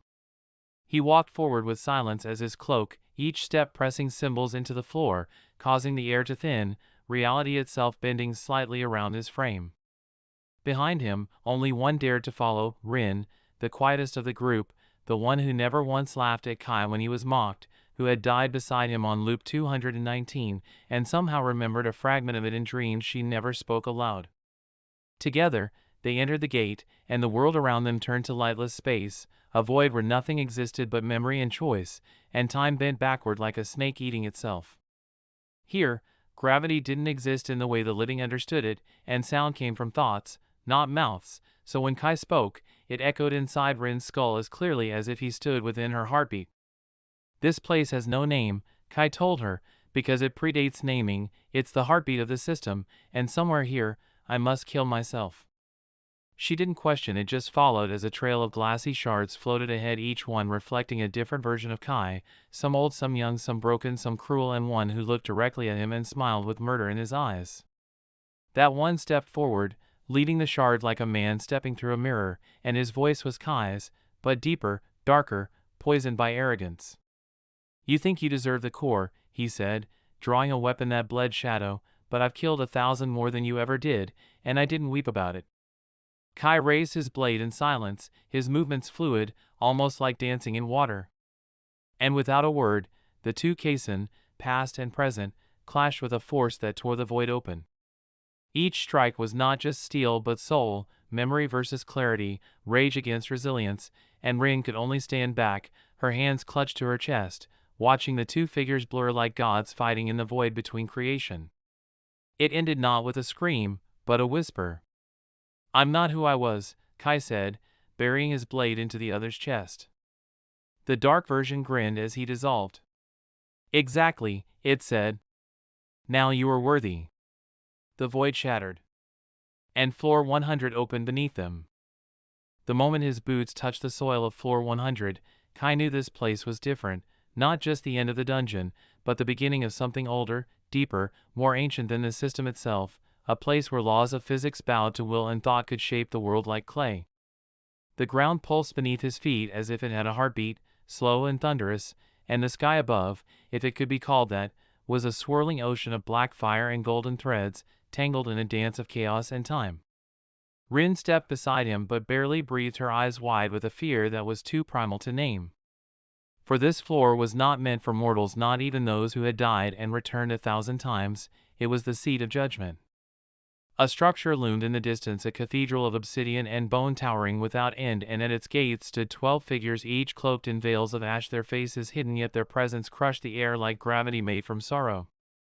They did not move as Kai approached, but the doors behind them opened with a scream, not sound, but memory, 1,000 of his own deaths replayed in a heartbeat, forcing Rin to stagger and Kai to clench his fists until blood dripped. Inside, the cathedral held no pews, no altar, no idols, only a massive circular chamber with a pool of mirror-like liquid at the center, reflecting not Kai's image, but moments of his past he had never seen before, hidden betrayals, lies whispered behind his back, the laughter of those who thought he was broken beyond use. A voice rose from the pool, not from any mouth but from the sum of every scar he bore, every pain endured. It spoke in truths, not words, and it said, "You are here not to claim power but to surrender who you were." Kai stepped into the liquid, and it was neither warm nor cold. It was everything he ever feared and everything he ever hoped, wrapping around him like chains forged from memories, each one testing the strength of his will. He saw himself as a child, cowering under fists and laughter. He saw himself at Loop 7, begging not to die again. He saw himself killing without mercy at Loop 999, eyes devoid of humanity. And through it all, he stood still, shoulders squared, because the boy who once wanted to run was now the man who refused to fall. Then the water rose and swallowed him whole. Rin screamed his name, but her voice didn't reach. Inside the pool, Kai didn't drown. He awoke in a white room without walls, alone except for one chair. And in it sat a boy with his face, younger, innocent, untouched by death. The boy looked up with tears in his eyes and asked, "Why did you let me become this?" Kai sat across from him and answered, "Because the world demanded I survive it." The boy stood, trembling, and stepped forward, merging into Kai without resistance, and for the first time since the first death, he felt whole, not a weapon, not a shadow, not a ghost. The room exploded into a sea of stars, and from the core of that galaxy emerged the true system, a being made of code, light, and judgment, neither good nor evil, but something beyond. It did not speak, yet Kai understood. He was not here to defeat it. He was here to become it. The system extended its hand, and Kai took it, not as a slave, not as a player, but as the one who rewrote the rules. And in that moment, the dungeon vanished. The chains broke. And every student still trapped within the system opened their eyes to freedom, except one. Because Kai was no longer just human. He was the system now. And from death, he had become God. The sky above the academy was no longer gray but shimmered with hues of light Kai had never seen when he was alive, a spectrum born not of sun or moon but of liberation itself, as the dungeon crumbled into dust and the rules that governed life, death, and suffering faded like smoke on the wind. Students awoke from their comas one by one, gasping as if reborn, their systems gone, HUDs vanished, status screens blank, because there was no longer a game to play, no longer a god behind the code pulling their strings, only the quiet aftermath of survival and the whisper of a name etched into every free heartbeat. Kai stood alone atop the ruins of the dungeon gate, his cloak billowing in a wind that no longer carried the stench of fear, his eyes glowing with quiet power, not of dominance but of understanding, for he had lived 1,000 lives and died 1,000 deaths to get here, and in doing so, he had become something more than legend. He watched as the teachers who had allowed the slaughter stumbled out of hiding, their faces pale with the realization that their power was gone, their weapons useless, their authority as hollow as the dungeons they once praised as opportunity, now reduced to rubble beneath the boots of the once forgotten. Rin stood beside him, her hand warm and her eyes filled with tears, not of sorrow but of disbelief, because she had followed him into the pit and seen him rise through the fire, and now the boy who once couldn't meet her gaze was the light everyone looked up to. They didn't cheer for him. They didn't bow. They simply stood, silent, in awe, in gratitude, as if they all understood that words were not enough to honor someone who had died 1,000 times just to give them one life to live. Kai turned to them, not as a ruler or savior, but as someone who once sat in the last desk of the last row, who once cried where no one could see, who once dreamed of being seen. His voice echoed across the school grounds, steady and low. I am not your god. I am not your king. I am proof that even the broken can shatter the system. And with that, he stepped down from the rubble, not as the system's heir, but as a boy who had finally walked out of the shadow. The scars remained, but they no longer ached. The memories were intact, but they no longer haunted. And as he walked past the teachers, past the cowards, past the ones who once called him nothing, none dared meet his eyes, for in them they saw the truth. He was the mirror they had spent their whole lives avoiding. Days passed. The dungeon remained gone. Peace was not perfect, but it was earned. Rin and Kai rebuilt the school, not in bricks or steel, but in code and kindness, opening a place where no one would ever be forgotten again. No levels. No deaths. No silence for the suffering. Just students. Living. Laughing. Learning. At the back of the main hall, in the quietest corner, stood a plaque. Not with a name. Not with a title. Just 10 words etched in silver: he died 1,000 times so we could live once. And in that quiet, endless dawn, the boy they once called invisible faded into legend, not because he was powerful, but because he never gave up becoming human again. And that, above all else, was the end of the dungeon, and the beginning of everything that mattered.